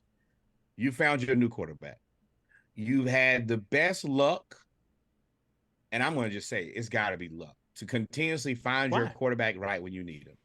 Brett Favre to Aaron Rodgers to Jordan Love. When you say right when you meet him, what do you mean? When you need him, like right when Aaron Rodgers is out the door, he goes on to his new greener pastures, no pun intended. Here comes your guy, right on time. Developed, ready. Think that's luck, though. Developed and ready to play. I don't think that's luck. I think they create their own luck. They didn't wait for Aaron Rodgers to get to the door. They showed him the door. When he was flip-flopping and he wanted all the extra money, they said, you know what? Jordan Love. And he kept going. They danced with him for 3 years. And then it was like, so in those 3 years, he's developing. They did the same thing to Aaron Rodgers, which is why everybody doesn't really like what Aaron Rodgers did in Green Bay with Brett Favre. He was there for 2 years, I believe, 2 or 3 years. And then Brett Favre left and went to where? The Jets. Yeah. So Biddy and the Jets. So, I mean, I don't think it's luck. They are like, look, you're 35. We're playing the odds. Even if you want to stay here and play until you retire, we're going to develop this other dude because eventually you're going to leave. And they knew Aaron Rodgers. Aaron Rodgers hasn't been committed for 5 seasons. Be playing. You played too much. Now this game was out without controversy. At the end of the game, with Kansas City trying to go down and drive and tie the game, Patrick Mahomes on 2nd and 10 scrambled and basically made a dash to the first down line. And he was met by Jonathan Owens, the DB, at the first down marker while Patrick Mahomes was in bounds, and they called personal foul after the Chiefs lobbied it. All I can really say is tough luck. That's Michael Jordan. Like, that's LeBron James. Like, if anything is borderline, they're going to give him the call every time. Was it the right call? Absolutely not. Patrick Mahomes did not go out of bounds. He tried to get the first down. He did not give himself up. Well, it's still football. Hey. And that's exactly what I said was you have to understand all of the things at play here. You're right. Mahomes is clearly inbound, but you have to know that if I hit Mahomes, that's my ass that's going to be on the line. It's not right, but it's what do we talk about every time, Reggie? Situational awareness. Mm-hmm. It's what it is. If you're not aware, then you let these. As soon as I said it, I was, oh, that's the reason you look crazy like that. Yeah. As soon as I saw, I was like, he's not wrong, but he's wrong. Yeah. And again, I ride with the blacks. Black quarterbacks ain't never got that call before. It was only Tom Brady. It was only Peyton Manning. It was only Drew Brees. So you happy he got it? Hey, listen, we got some progress. We got some progress. Listen, you hit the black quarterback late, we throwing the flag. Listen, I'm all for it. We riding with the blacks. Let's go. Now, even more egregious here, though. We ride together, we die together. Black quarterbacks for life. Yo, you are crazy as hell, man. So now this was ugly, though. I will say that this was really ugly. That's good for the goose, good for the gander. That's good. See, Nessa be right on time with the ad libs. So at the end of the game, Patrick Mahomes had Valdez-Scantling open for the game time touchdown. Open. Or at least to get him within 2, because they had to go for 2. And it was clear pass interference. They did not call pass interference on Carrington Valentine on this play. Mind you, the ball is still in the air. It's not even in the frame. And he jumped on his back, and they just said, huh. It is what it is. This is a legitimate piggyback ride. He is on this man's back before the ball even arrives near, like anywhere near catchable. And I don't have an answer for this other than this is just a terrible call. This is really bad. At the worst time. This changed the game. When I saw it, I was like, oh, my goodness, son. I mean, you got bailed out. You got fully bailed out. This was a terrible defensive play. This is a terribly timed play. This is a play where typically Patrick Mahomes, you let Patrick Mahomes. And this is where the Buffalo Wild Wings people failed. You're supposed to hit the red button, down, call the penalty, and then Mahomes scores, and they put that on ESPN. Mahomes shocks them again. Y'all blew it. Yeah. I feel like this was a makeup call because this happened not too long after the roughing the passer penalty. That. A lot of people said that. I don't like makeup calls because that just means you made 2 stupid penalties. I mean, you did something stupid twice. Instead of saying, all right, well, I'm going to do something stupid once and not do it again. I'm going to do something else even more stupid later. Yeah, man. So, but that was a good game. The Chiefs are in such a bad division. And I ain't going to say bad division because the Broncos are still there. But everybody else is awful. I say, boy, we are in the NFC South. We got to... Light feet. The Chargers, awful. The Raiders, awful. Although they play hard, but they still awful. And then you got the Broncos, mid, and you have Jordan. So I mean, outside Patrick Mahomes, I don't think. I think the NFC South can beat some of them teams over there. Woo! No, Lord. Because let's be real. We're not beating the Broncos. We're not beating Mahomes. You don't think we're beating the Broncos? No. I said outside of Mahomes. The other 3 teams, I think the NFC. I don't think that. I think that Russell Wilson's playing better than all the rest of the quarterbacks in the NFC South together. I think you could add up all of the stats of all the rest of the quarterbacks, and he washing and drying there as an old man now. I get out here and play horse with you for a little bit if that's what y'all want to do. Y'all young bloods want to get out here. Man, Russell wasn't tapped.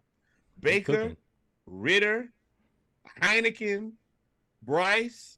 That boy called him Heineken. That boy called him Jameis.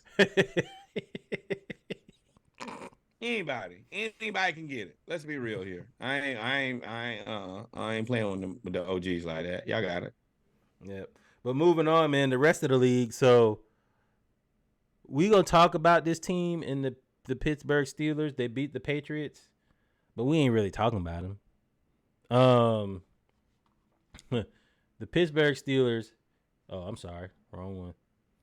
The Pittsburgh Steelers beat the Patriots, but in they all everything you put up there is a scam. Let me just tell you that. I don't know what is. Don't you worry about a thing. I don't know if you're happy or sad that Kenny Pickett got hurt. He has not been good. Oh, I can tell you who is happy is George Pickens. George Why? Pickens want anybody else play. Why? You think he wants Mitchell Trubisky? Because that's who's starting. I think that he was getting closer to punching Kenny Pickett. I think that at least he got a new person to repiss him off. He was mad. When Kenny Pickett called 2 timeouts on the first drive of the game, I was like, oh no. George Pickens took that man outside, make you see a man by the dog real quick. Boy. You do this one more time, me and you, we finna get out here. How the old people say it, and wrestle now. He gonna wrestle here for a minute. The Patriots, man. So the Patriots and the Steelers played.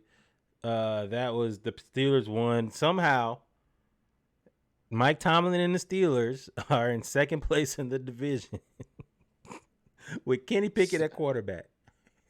Put him in the Hall of Fame When I tell you that Mike Tomlin is a soothsayer, when I tell you he's a magician, when I tell you he's another person. I'm sorry, they didn't play the Patriots. They played somebody else, but go ahead. He is a person who deserves to be in the Hogwarts athletic department. I don't know what he was doing or how he made it happen, but he finds a way to win games when there is no way to win games. And I don't know what to say other than congratulations. That man is something, man. For sure, like I said, I support the Blacks and Mike Tomlin, but I am not watching. I am not watching this game. Sucks. But I'm not watching this game. Sucks so bad. I am not watching Baylor Zappy. What's his name? Taylor Zappy? Brent Zappy? No. Bailey Zappy.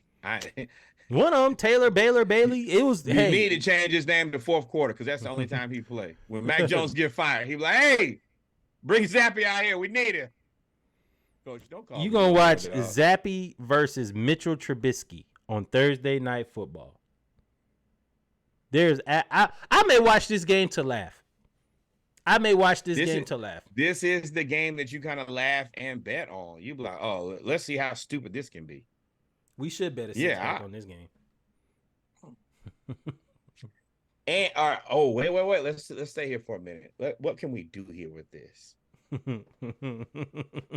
This game is awful. You can't.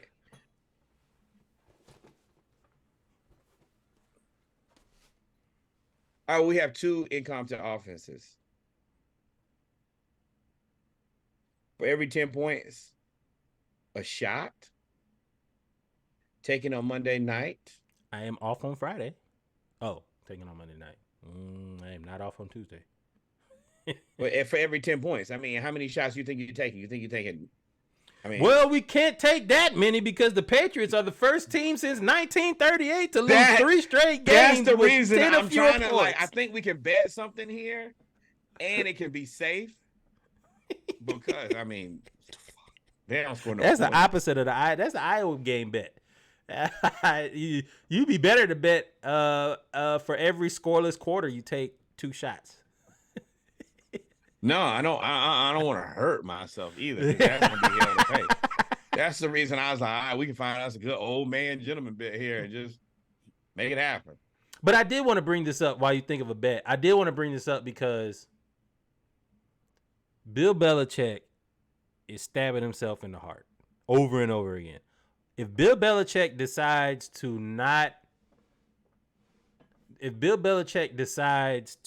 give up the general manager, Oh, he ain't gonna do that. the president responsibilities, and hire a young, good offensive coordinator, he can still coach defense.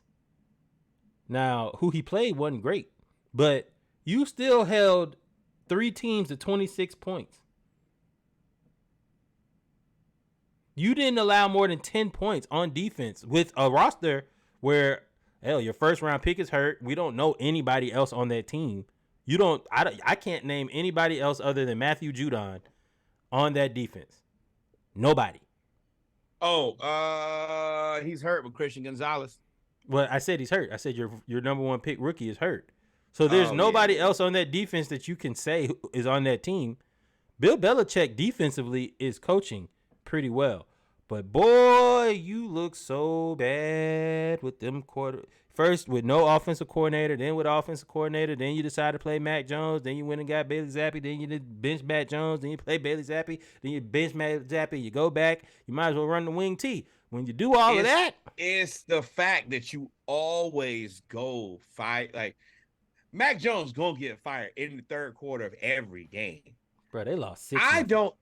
I don't even watch the games, and I know he gonna get fired. He gonna get fired right about now.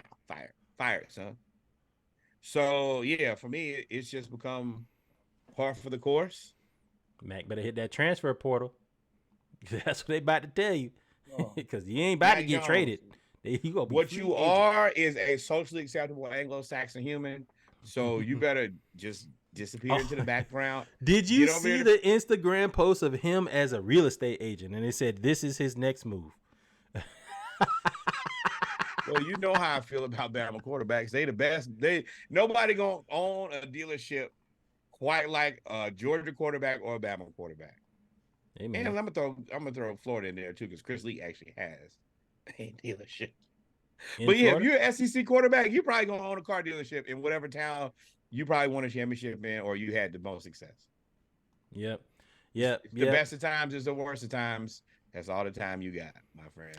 If you didn't know, we've been working on, and really Norwood, because this is his catchphrase. I think he should put it on a shirt. Who told y'all? I told y'all.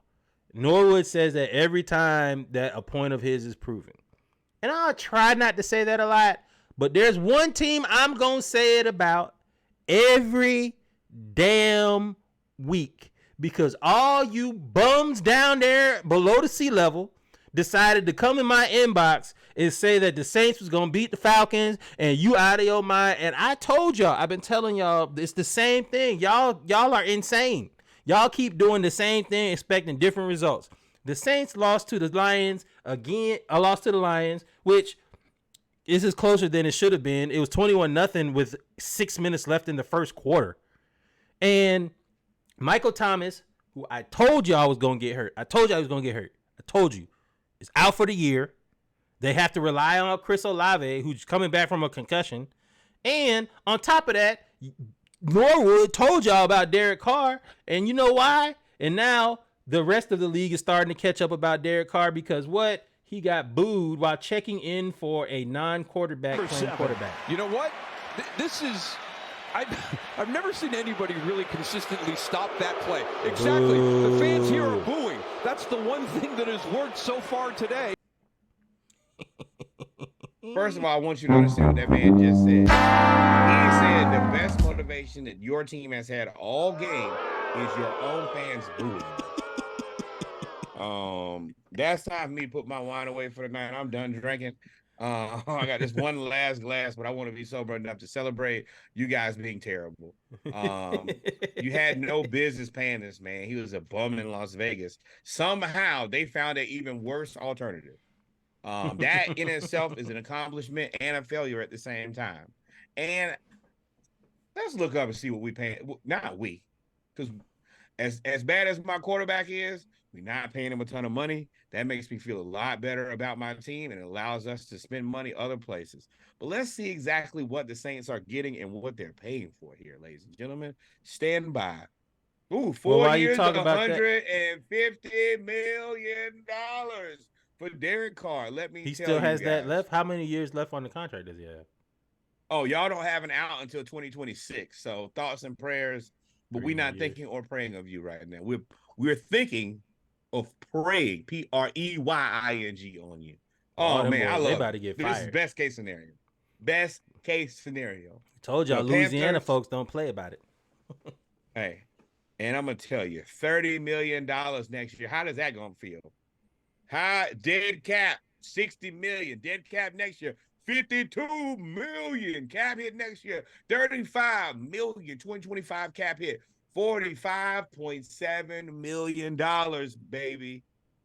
It sounds like Alvin Kamara getting traded. Traded, running out of there. Y'all, hey. And you want to know what? Yes, preying on your downfall. You know what makes this even more beautiful? Jameis is a better quarterback. We said that all season. Before y'all got Derek They Carr, won a game when Derek Carr got hurt. No, they didn't. They lost that game. Y'all should run Jameis out there and see what you got first. And you didn't. You went with the guy who's been a scam his whole life. His brother was a scam. Nah, I don't agree with that. Brother wasn't a scam. His brother got sacked like 90 times in a 16-game season. Well, duck, man. That's you can 90 sacks is almost 6 sacks a game, which means you get hit. That means you get hit 12 to 18 times. I don't want to say that. Me a river. Nah, I won't say that. But in other news, they were so mad that they took their frustrations out on the NFL chain crew. My man got a broke leg and a dislocated knee in the collision, and they did not show it, where a Saints player ran into him. So we will say, hey, Nick Piazza. You didn't deserve that. It's just that team's so stupid they don't know who to tackle. Got no respect for him. No respect for you bums. I told y'all was trash. Bums. I told y'all. You oh my God. And y'all got 4 years, $150 million has to be nauseating. And I love it. That's another team. We're just gonna dance on your grave. Hey, so the Rams beat the Browns and that defense and put up 36 points at home. Matt Stafford was 22 of 37, 279 yards and 3 touchdowns. Puka Nacua finally resurfaced. I ain't gonna say finally. Got in the end zone. And why are you playing? He like top 5. He like tops, not top 5. He might like be top 7 in receiving yards. It missed games. Cooper Kupp Jr. I didn't see the game. I know you said Joe Flacco played. Was Joe Flacco? I mean, he put 19 points. Hey, Flacco, I'm going to tell y'all this. Flacco played better than Deshaun Watson. He was ready. When they called Flacco and he got off of his ass and got off of the sofa and said, hey, I need you to play for the Cleveland Browns, he looked prepared. Deshaun Watson needed 85 games to prepare from a lot of good massages. I guess Flacco is going to be the starting quarterback until DTR comes back. I think that out of all the quarterbacks I've seen play for the Browns, he's been the best over the last. Flacco been the best quarterback I've seen play for the Browns since Baker.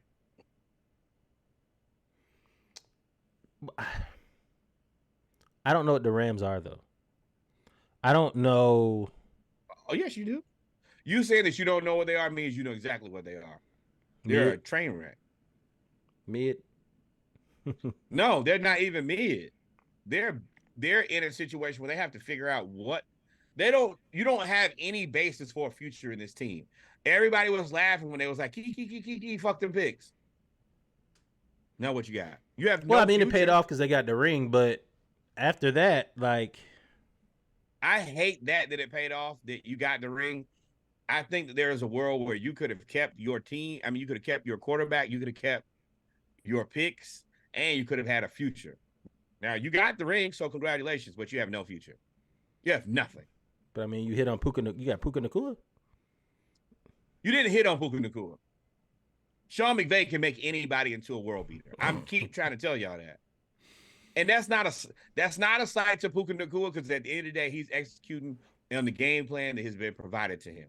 But I think that the 49ers, especially in this deep-ass wide receiver draft, they could pick 4 or 5 Puka Nacuas again. They have to go get a quarterback eventually. They got to get a quarterback.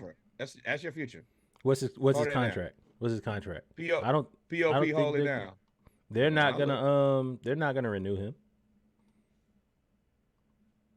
He don't want to renew himself. He should have retired after the.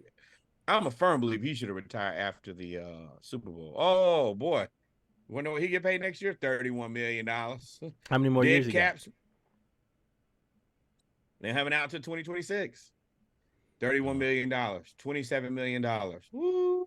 Well, they're gonna hope he retire.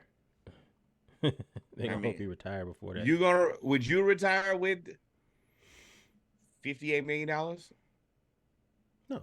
left? But if you gonna take a beating for them 2 years because they ain't got nobody to go improve the offensive line. Like, you gonna get beat down. And you playing the 49ers and the Seahawks? Whoop me. I done 58 million. Worse than that. Oh man. This is the most money. Like, this is the most money he's gonna make. Yeah, this was his end of his contract. Oh wow, the Dolphins are still 9-3. So moving on, man. Speaking about the Dolphins, they played the Commandos. 45-15. Somehow the Bengals are still fighting. Joe Burrow, you been hiding this man somewhere? What the hell? Yeah, I mean, it's still in the game. Y'all should have definitely played the first 5 games without Joe Burrow if he was gonna play this good. Shit, Joe. But the Dolphins played the Commanders, and exactly what happened, we knew it was gonna happen. They beat them 45-15. Tyreek had 2 touchdowns. Devon Achane had 2 touchdowns. Mostert had a touchdown. Van Ginkel had a touchdown. And people are like, well, what about Waddle? I'm like, come on, dog. That's 6 touchdowns. I mean, you only got 4 quarters. You only have so many possessions. The man get a break. God damn. Like, Tua probably got time throwing some. You ain't gonna stop nobody. But like, the really game nobody, but really, we knew this was gonna happen. But really, what this is, Terry McLaurin, who, if you remember, Norwood said Terry McLaurin wasn't that good. Shamathon. And I feel bad for him now because I don't think that he's a world beater, but running cardio is hell, bro. If you run, especially as a guy who runs good routes, like, you just out here running pristine routes and you never get the ball. That sucks. So what he's talking about running cardio, Terry McLaurin had 0 receptions on like 2 targets the whole game, and this was his response to the game when they asked how he felt out there. Tough, but yeah, it's frustrating. I'm not gonna quit, but yeah, it's frustrating. Nah, I ran a lot of cardio, so it happens. It comes with it when it's tough, but yeah, it's frustrating. I'm not gonna quit, but yeah, it's frustrating. Nah, I ran a lot of cardio, so. Boy, big mad. And I would be too, but you knew this was going to happen, though. Like, eventually, you knew you played the Dolphins. You don't have enough firepower at quarterback to keep up. You have enough firepower, period, on offense to keep up. You could have a legitimate fire and not have enough firepower.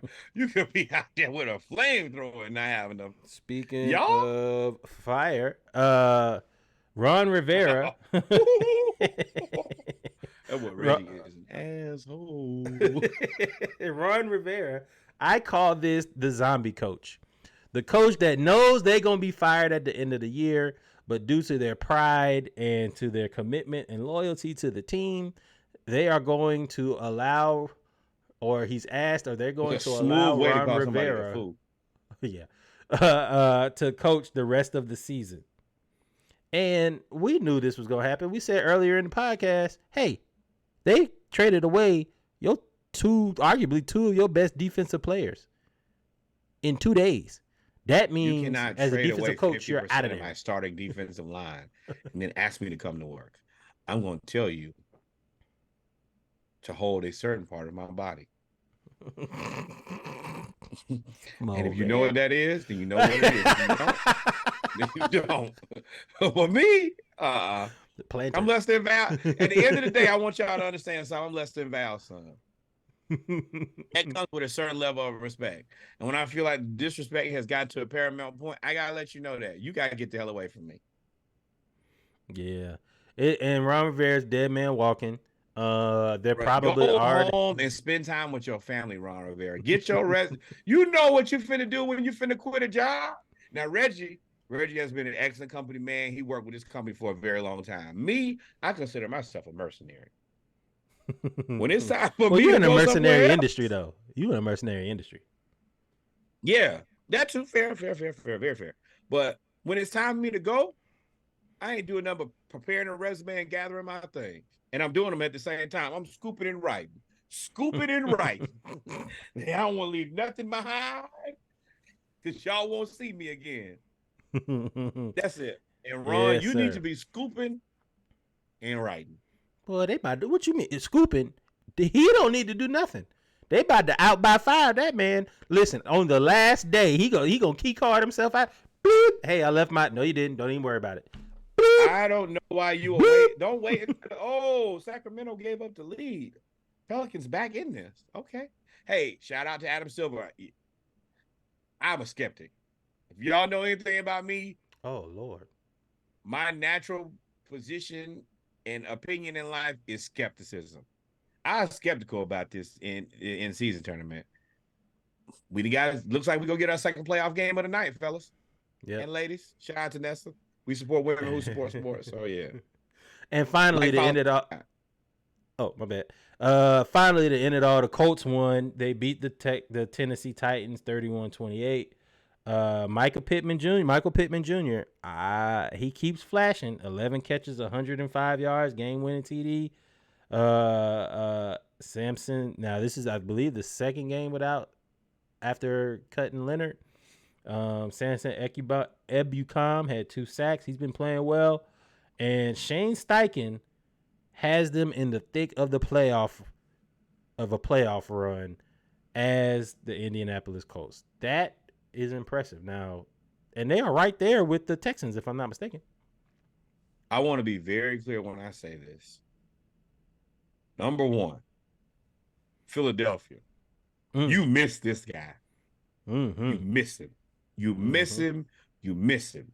Now, it's nothing you could do because that's what happens when you have good assistants. They go on and find good head coaching jobs. Also, that makes you a good coach, too. Yep. Colts, you found your guy. Lock him in, relock him in. Don't let Jim Irsay mess this ass up. off. He lost Anthony Richardson. That was an unfortunate string of events. From there, he continues to coach and win games with Gardner Minshew. Gardner Minshew deserves a job somewhere else. This can't be the job, but he deserves a job somewhere. As long as Danny DeVito is coaching for the Giants, that don't look good either. That looks real bad. As long as Danny DeVito is playing quarterback, pause. Time out. Trevor Lawrence just went down in a heap. He got the back of his foot stepped on in the Achilles area, and then his leg gave out and folded up under him. He fumbled. I think it was recovered, but he is down. Down. That. Are you down? Are you down? Are you all the way down? That I looked hate bad, to have to quote Drake y'all. in this way, but yeah, they went immediate to knee. This looks. I'm gonna tell you exactly what this looks like. Wow, you quoted Drake on that. I did not. It looks like Achilles or ACL. It looks like Aaron Rodgers. The court, just like we saw Aaron Rodgers. He stood up. He couldn't stand up. He sat down. You can see the frustration on his face. He chucked the helmet. And I'm going to tell you, this is worst case scenario for the Jaguars. The absolute worst case scenario. You know, I've already had my own level of questions when it comes to those guys. So that part. But I don't know. Thoughts and prayers, of course, we don't want nobody to be injured. If even, our opinions are our opinions, but we don't want nobody to be hurt. Especially in the middle of a really good game. But yeah, the Eagles, y'all are missing Shane Steichen. Shane Steichen is coaching really well. Coach of the year candidate. If not for DeMeco Ryans, he should be coach of the year.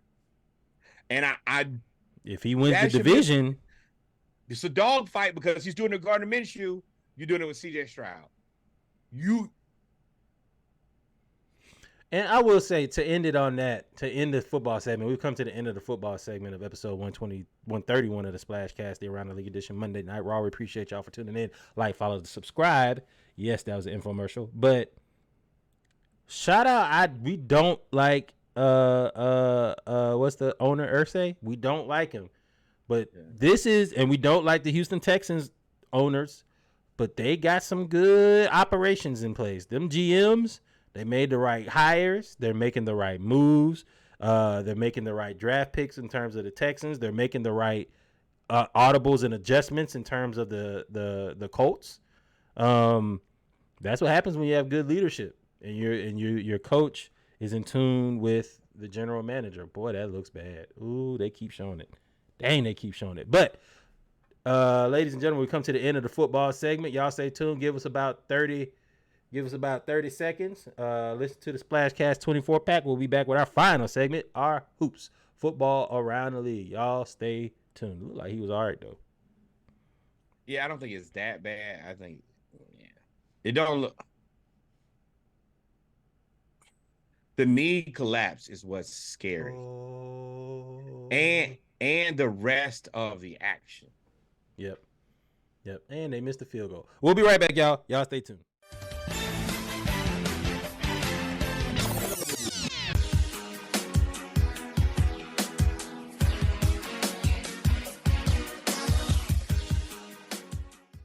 Hey, we're back, ladies and gentlemen, with our final segment of the episode 131 of SplashCast Monday Night Raw. The best thing I can do is laugh and enjoy myself. Norwood that was is sound jamming to SplashCast. Unbelievable. Well, y'all let this man who was probably coaching Little League football yesterday be the coach now. I mean, be the quarterback now. Oh, man, next Kurt Warner. I'm going to let you know right now that all of that you did is definitely recorded. That's all right. I got a good playlist. Let me tell y'all this. One thing that I never question is my playlisting abilities are undefeated. I listen to the music. I tell y'all where the fire is. And then from there, it's up to you to do what you want to with it. Well, I mean, the Jaguars. I see y'all stealing my music, though. I ain't going to point out nobody, but I see y'all stealing it, posting it on your Instagram. I seen you. I'm going to leave it there. Oh, you talking about JLB? Yeah. No. Oh, I didn't see that. I don't know. I'm just causing a ruckus. That's I will say. He's finna make me get in the chat. Who did it? Who did I demand the answers? The Bengals, man. The Bengals really about to pull this game out. 4 minutes left, 28-28. The Jaguars are about to be the Jaguars. But let's get back to our hoop segment, man. Not a lot to talk about. In-season tournament was great today. Like we said before, I believe that this is probably now here to stay because they had success on it. The guys are playing tough. Nobody's really sitting out. I don't know if it's part of the rules or whatever, but they are not sitting out the in-season tournament, and we've had great basketball. This is great, man. I really, really, really have enjoyed it. And I was the most skeptical one. I was like, this don't make no sense. That is the part where I will say, I as a person, like, we look at a lot of sports. We got to be honest. We didn't believe in this. Hell, we done got on here and talked about how little we understood about this. But at the end of the day, to get playoff level basketball before the new year, I don't care how you got it to me. Thanks. Oh, man, my bad. I thought I had the graphic up. Yeah, so, I mean, it's been pretty dope. The in-season tournament actually started in terms of single elimination, started tonight. The Pacers, as we said, we just watched defeat the Celtics. And right now, the Kings and the Pelicans are playing, and I think, are the Pelicans still up? And it's Chippy. Valanciunas and Trey Murphy is at it. What's the score? Lyles, excuse me. I think last time I saw it was 53-48. I see Red Velvet. And, yeah, Trey Lyles and Jonas Valanciunas. Who's winning? Are the Pelicans. But the Kings started up. Yes, 53-45. Sacramento started out super hot. They eventually cooled off. The Pelicans have continued to play good basketball. And now there's an official review on if this is a tech or not. I don't think. Oh, yeah, you put your hand in his head. I don't know if it was like a mush. It wasn't a punch or a poke to the back of the head, but you probably gonna get a tech for that. Rightfully so. Yeah. But as I said, now I believe tomorrow is the Knicks and the Bucks, which is a good game, and the Lakers and the Suns, which depending, I don't know what the Suns are doing. We ain't really got no for real news to talk about other than the in-season tournament. We got a couple other things we're gonna talk about with like LeBron and Ime Udoka, Mitchell Robinson, and then we got KJ Adams. But I don't really understand what the Suns are doing with Bol Bol. Like he's averaging like 2 minutes a game. I'm gonna certain things I have to let figure out. But I will say this in-season tournament is kind of helping when there aren't a ton of storylines other than, you got James Harden with the Clippers. Hey, how's this gonna work out? But the East itself, like there's no real big storyline there. You got the Sixers, Embiid and Maxey doing their thing. You got the Bucks kind of doing whatever. Now I will say, that's one of the reasons that I'm happy we have a podcast. Y'all should be watching the Orlando Magic. Shout out to Sneaky. Their team is playing fantastic. They've had one of the longest winning streaks in recent Magic history. They are getting it done. Paulo Banchero, I keep telling people he's playing how I think they expected Zion Williamson to play. Mo Wagner's been hooping. But outside of that, there's not a ton of storylines for the first half of the NBA season. Hawks are mediocre. The Knicks are who they are-ish. The Wizards are terrible. Now, if you want to laugh at somebody, watch a Wizards game. Kyle Kuzma and Jordan Poole, it's embarrassing. But there's just not a lot of super interesting storylines like there typically are. And even there haven't been like the notable trades. Football is kind of owned in the moment right now. And basketball is just kind of regular basketball. But this in-season tournament is helping to me. Bengals just took the lead on a 54-yard field goal with 2:28 left. Jaguars with one timeout down to their backup quarterback. I hope that was the Nathan Peterman, but I think that's who that was. But y'all tell me Jameis can't. Hey man, get Jameis a job, yo.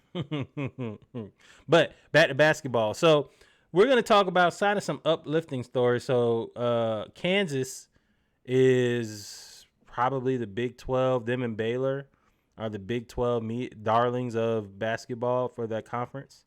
I think they're the last two champions for that conference in men's basketball. KJ Adams dedicates Kansas's win where they upset number 4 and I believe defending national champion UConn. Upset them in a game that he dedicated to his late mother. I'm not gonna. I don't. If you want to play it, I might have to put it on mute because I'm gonna cry. But he basically, his mother passed away of health issues. I believe it was cancer.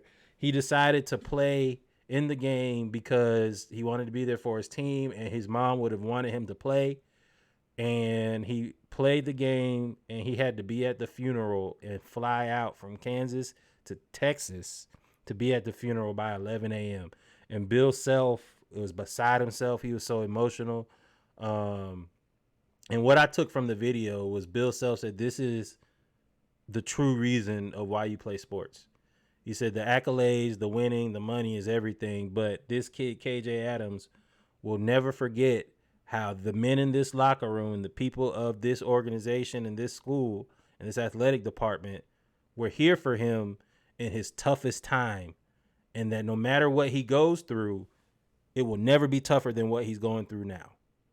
And that, boy, I was up there on a Teams call like, I thought I was like, hey Bill, you got me, dog. I'm gonna get on out the way here. I know what and you're right. Everything kind of falls into place as it probably should. I'm a firm believer in that.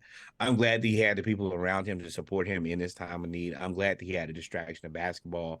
And I'm glad that he was able to, as much as you can, when you have a tough moment like that, go to the one thing that, is your place of comfort. The basketball court. Sorry, didn't mean to interrupt you. He had a career high and hit the game-winning free throws to beat them. Exactly.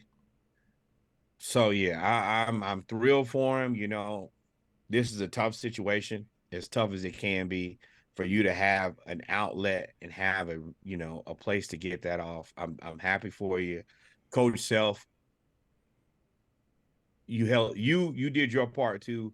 I'm happy for this, but yeah, and our thoughts and prayers go out to him because I don't know how you're a college athlete and you have to deal with this. I don't want to get too far into this because I'm gonna cry. But it seems like to me, I'm looking it up now. He seems like he's the oldest. 2-year basketball. His sister Brittany. No, he's actually the youngest. His sister Brittany filing a 2020-31 insurance. So he's the youngest, but he basically seems like he is trying to hold it for his family. He's not emotional. I'm sure he's going through a lot, and I'm sure he will be.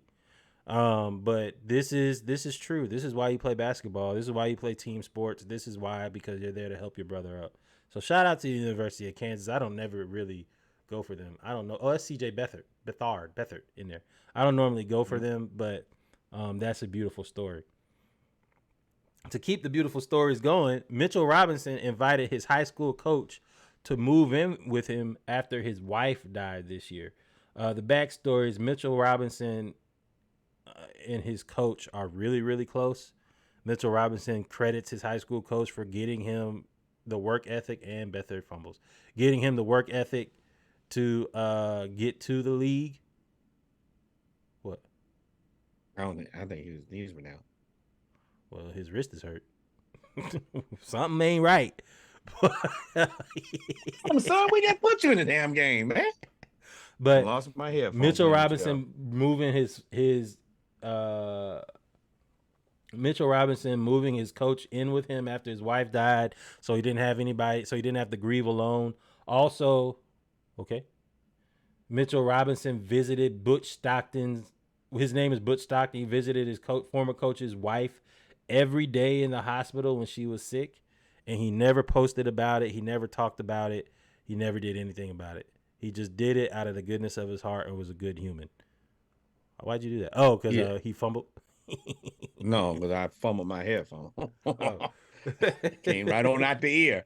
But yeah, man, this is another touching story. I can only imagine, coach has been so influential to who you are. And y'all know me, I'm a Mitchell Robinson fan. I think that, the Knicks don't treat him or Julius right. But I know that I think he's a good basketball player, and this speaks on his character.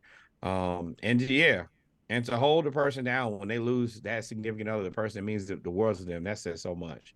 So, I'm happy for it. This is one of the things it's an unfortunate story, but I'm happy to report that the man had a solid, care system, people to look out for him. Yep. And on the other end of that, LeBron and Ime Udoka called each other bitches on the court, and Joe did.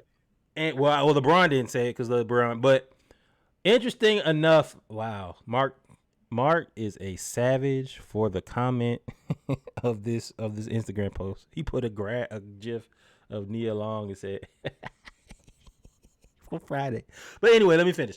So LeBron and Ime Udoka got into it, and people couldn't figure out what they were talking about because Ime got kicked out the game. And even though he got kicked out the game, he never really seemed like he was loud or like overt or demonstrative. But the way that LeBron reacted, I've only really seen LeBron react the way that he did. LeBron does not like being called a bitch. He does not like it. The only time I've seen him react like that is when Mario Chalmers with the Heat said, LeBron, you need to man up and stop playing like a bitch. And LeBron tried to come at him in the huddle. But when he reacted that way and said you need to stop using that word like that, I was like, oh, LeBron, you called LeBron a bitch. I knew what it was. I didn't need the transcript to come out. He made a doke of the transcript, said, yo, you need to stop playing like some bitches. You need to stop bitching. And then he doubled down and said, yo, I don't think our team should be punked by a team that doesn't punk anybody. I was like, woo! I was like, shots galore. Shots galore. Y'all bang, bang. So this was interesting. I like it. Spice. I like this. I'm going to be honest, man. I think LeBron, this is a soft move. I did not call you a B. I said you played like one. Yeah, I said, yeah. And if you're going to take offense to that, then I'm not going to stop. Yeah, now that the chink is in the armor, oh, yeah, I can get at you. But it actually backfired because then LeBron went off the rest of the game. Yeah, but now I know this gonna get you going every time, bro. And I'm a habitual line stepper, line crosser. So yeah, we can turn this up. And I don't care. I honestly think that it doesn't matter whether they won or lost. If I'm a player for Udoka, I have a new respect. Yeah. He's like, well, I don't give a I said what I said, and I'll say it again. I think that's why he resonated with Boston so well, because he was the backbone that him and Marcus Smart were the backbone that they needed. That's a guy who I'm like, yeah, we can fight. Like, yeah, we can fight. Let's get it. Whatever we got to get, we can get it. I ain't liked you since I was in the league. Yeah, if you willing to step up to arguably the greatest basketball player ever, then I got to rock with you. I have to. And he's got that team. They're playing well, man. Sengun, Green, and Fred VanVleet has been the steadying, calming effect that they thought he was going to be. And Toronto looks out of sorts. So, Jaguars about to win this game. But that was interesting. I can't wait for the rest of the season. Now the football season is winding down. The basketball season is going to turn up. The end season tournament is winding down as well. We'll have a lot more to talk about. With that being said, ladies and gentlemen, we've come to the end of episode 131 of the SplashCast Monday Night Raw, the Around the League edition. We appreciate y'all for tuning in. Norwood, if we didn't miss anything, take us out. Man, this has been fantastic. And I'm going to tell y'all why it has been so fantastic because UGA lost. Boy, them losing makes me feel so much better. It's like when you go outside and you just get some air, you get some sun in you get the air in your lungs, get some sun on your face, and you just feel better. You're a despicable human. How do you still have that queued up from way earlier in the show? You never... Yo, Quick Scope Davis he just ain't going to leave it where I can just get my shot off and then leave. But this has been a fantastic show, man. We have new things coming for 2024. We're excited about bringing y'all that. Way more interviews, way more fan interaction. Hopefully we'll catch y'all on some Saturday morning lives so y'all can defend some of y'all sorry-ass teams. We did say that sorry-ass team. And I'm going to put it in there. My team's sorry as hell, too. You can get these all, shots. Especially this guy right here. If you look to your... That way. That's my right. That might be your left, whatever it is. He's terrible. I hate him. Ladies and gentlemen, children of all ages. Also, Saturday morning live. Will we be picking games this Saturday? Oh, we'll pick football games. Yes, we'll be picking pro football games this Saturday morning live. We will transition into picking basketball games after the football season. We're not going no intermingling. We got a SplashCast 24 pack that will be out Wednesday. It is a slapper. Big X the Plug did put out an album. Wiz Khalifa put out an album, and then this Friday, Nicki Minaj will put out an album. Y'all come here for sports, you come here for music, you come here to kick it with me and Reggie. Outside of that, number one, and Alex Anthopoulos said this too, more black baseball. He said Mike Harris ain't going nowhere. Nowhere. Don't call my phone asking for Mike Harris. He's unavailable. Don't call here. Number 2, more black cowboys and more black cowgirls. Number three, the one that we are really here for. Historically Black College University, your cousin went to, you went to, your auntie went to, the person you sit in the back of the church, y'all laugh, kiki until your mama say stop laughing in church because you're making too much noise. Send some money to their college. Send some money to their Historically Black College University or institution. Historically Black College University in your neighborhood, the one you go up to. Homecoming, step shows, to be around your people, just to have the vibes. If you're going to the Celebration Bowl, just to kick it. Send some money to one of those schools. And then the greatest learning institution in all the world, if you don't know, that's Hampton University. It was founded in 1868. Send $18.68. That's the money that you got in that jar full of change somewhere in your house. Send that money to Historically Black College University, specifically Hampton University, for the year that they were founded. We appreciate you. We love you. Adios, mi amigos. God is love. Buenos noches. Buenos noches. Another fantastic Monday Night Raw after an even more fantastic Sunday service. See y'all again soon. We out of here. Love y'all. Peace. Round of applause.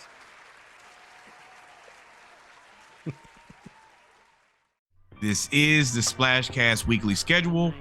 You can find us on Monday Night Raw. That is the Around the League edition where we cover all of the major leagues around the league. Tuesday is the ATL edition, Braves, Falcons, Hawks. Wednesday is when the playlist comes out. It's a SplashCast 24, 12, or 36 pack, just depending on the music. Thursday, for everybody who was not able to catch us live on Monday, they can catch up there on the Around the League edition. And then Saturday, of course, we bet beers for Saturday Morning Live. If you ever need to find us, we can be found at thesplashcast.com and, of course, via Instagram at thesplashcast. Always keep it player, always keep it player. Vicksburg where I'm from, out in LA where I live. Always keep it player, always keep it player. Gotta keep it, gotta keep it, gotta keep it pimpin' G. Gotta keep it, gotta keep it, gotta keep it pimpin' G. Looking out for police cause I'm smoking weed every day. Looking out for police cause I'm smoking weed every day. Gotta keep it, gotta keep it, gotta keep it pimpin' G. Gotta keep it, gotta keep it, gotta keep it pimpin' G. Looking out for police cause I'm smoking weed every day. Looking out for police cause I'm smoking weed every day. Gotta keep it, gotta keep it, gotta keep it pimpin' G. Gotta keep it, gotta keep it, gotta keep it pimpin' G. Looking out for police cause I'm smoking weed every day. Looking out for police cause I'm smoking weed every day.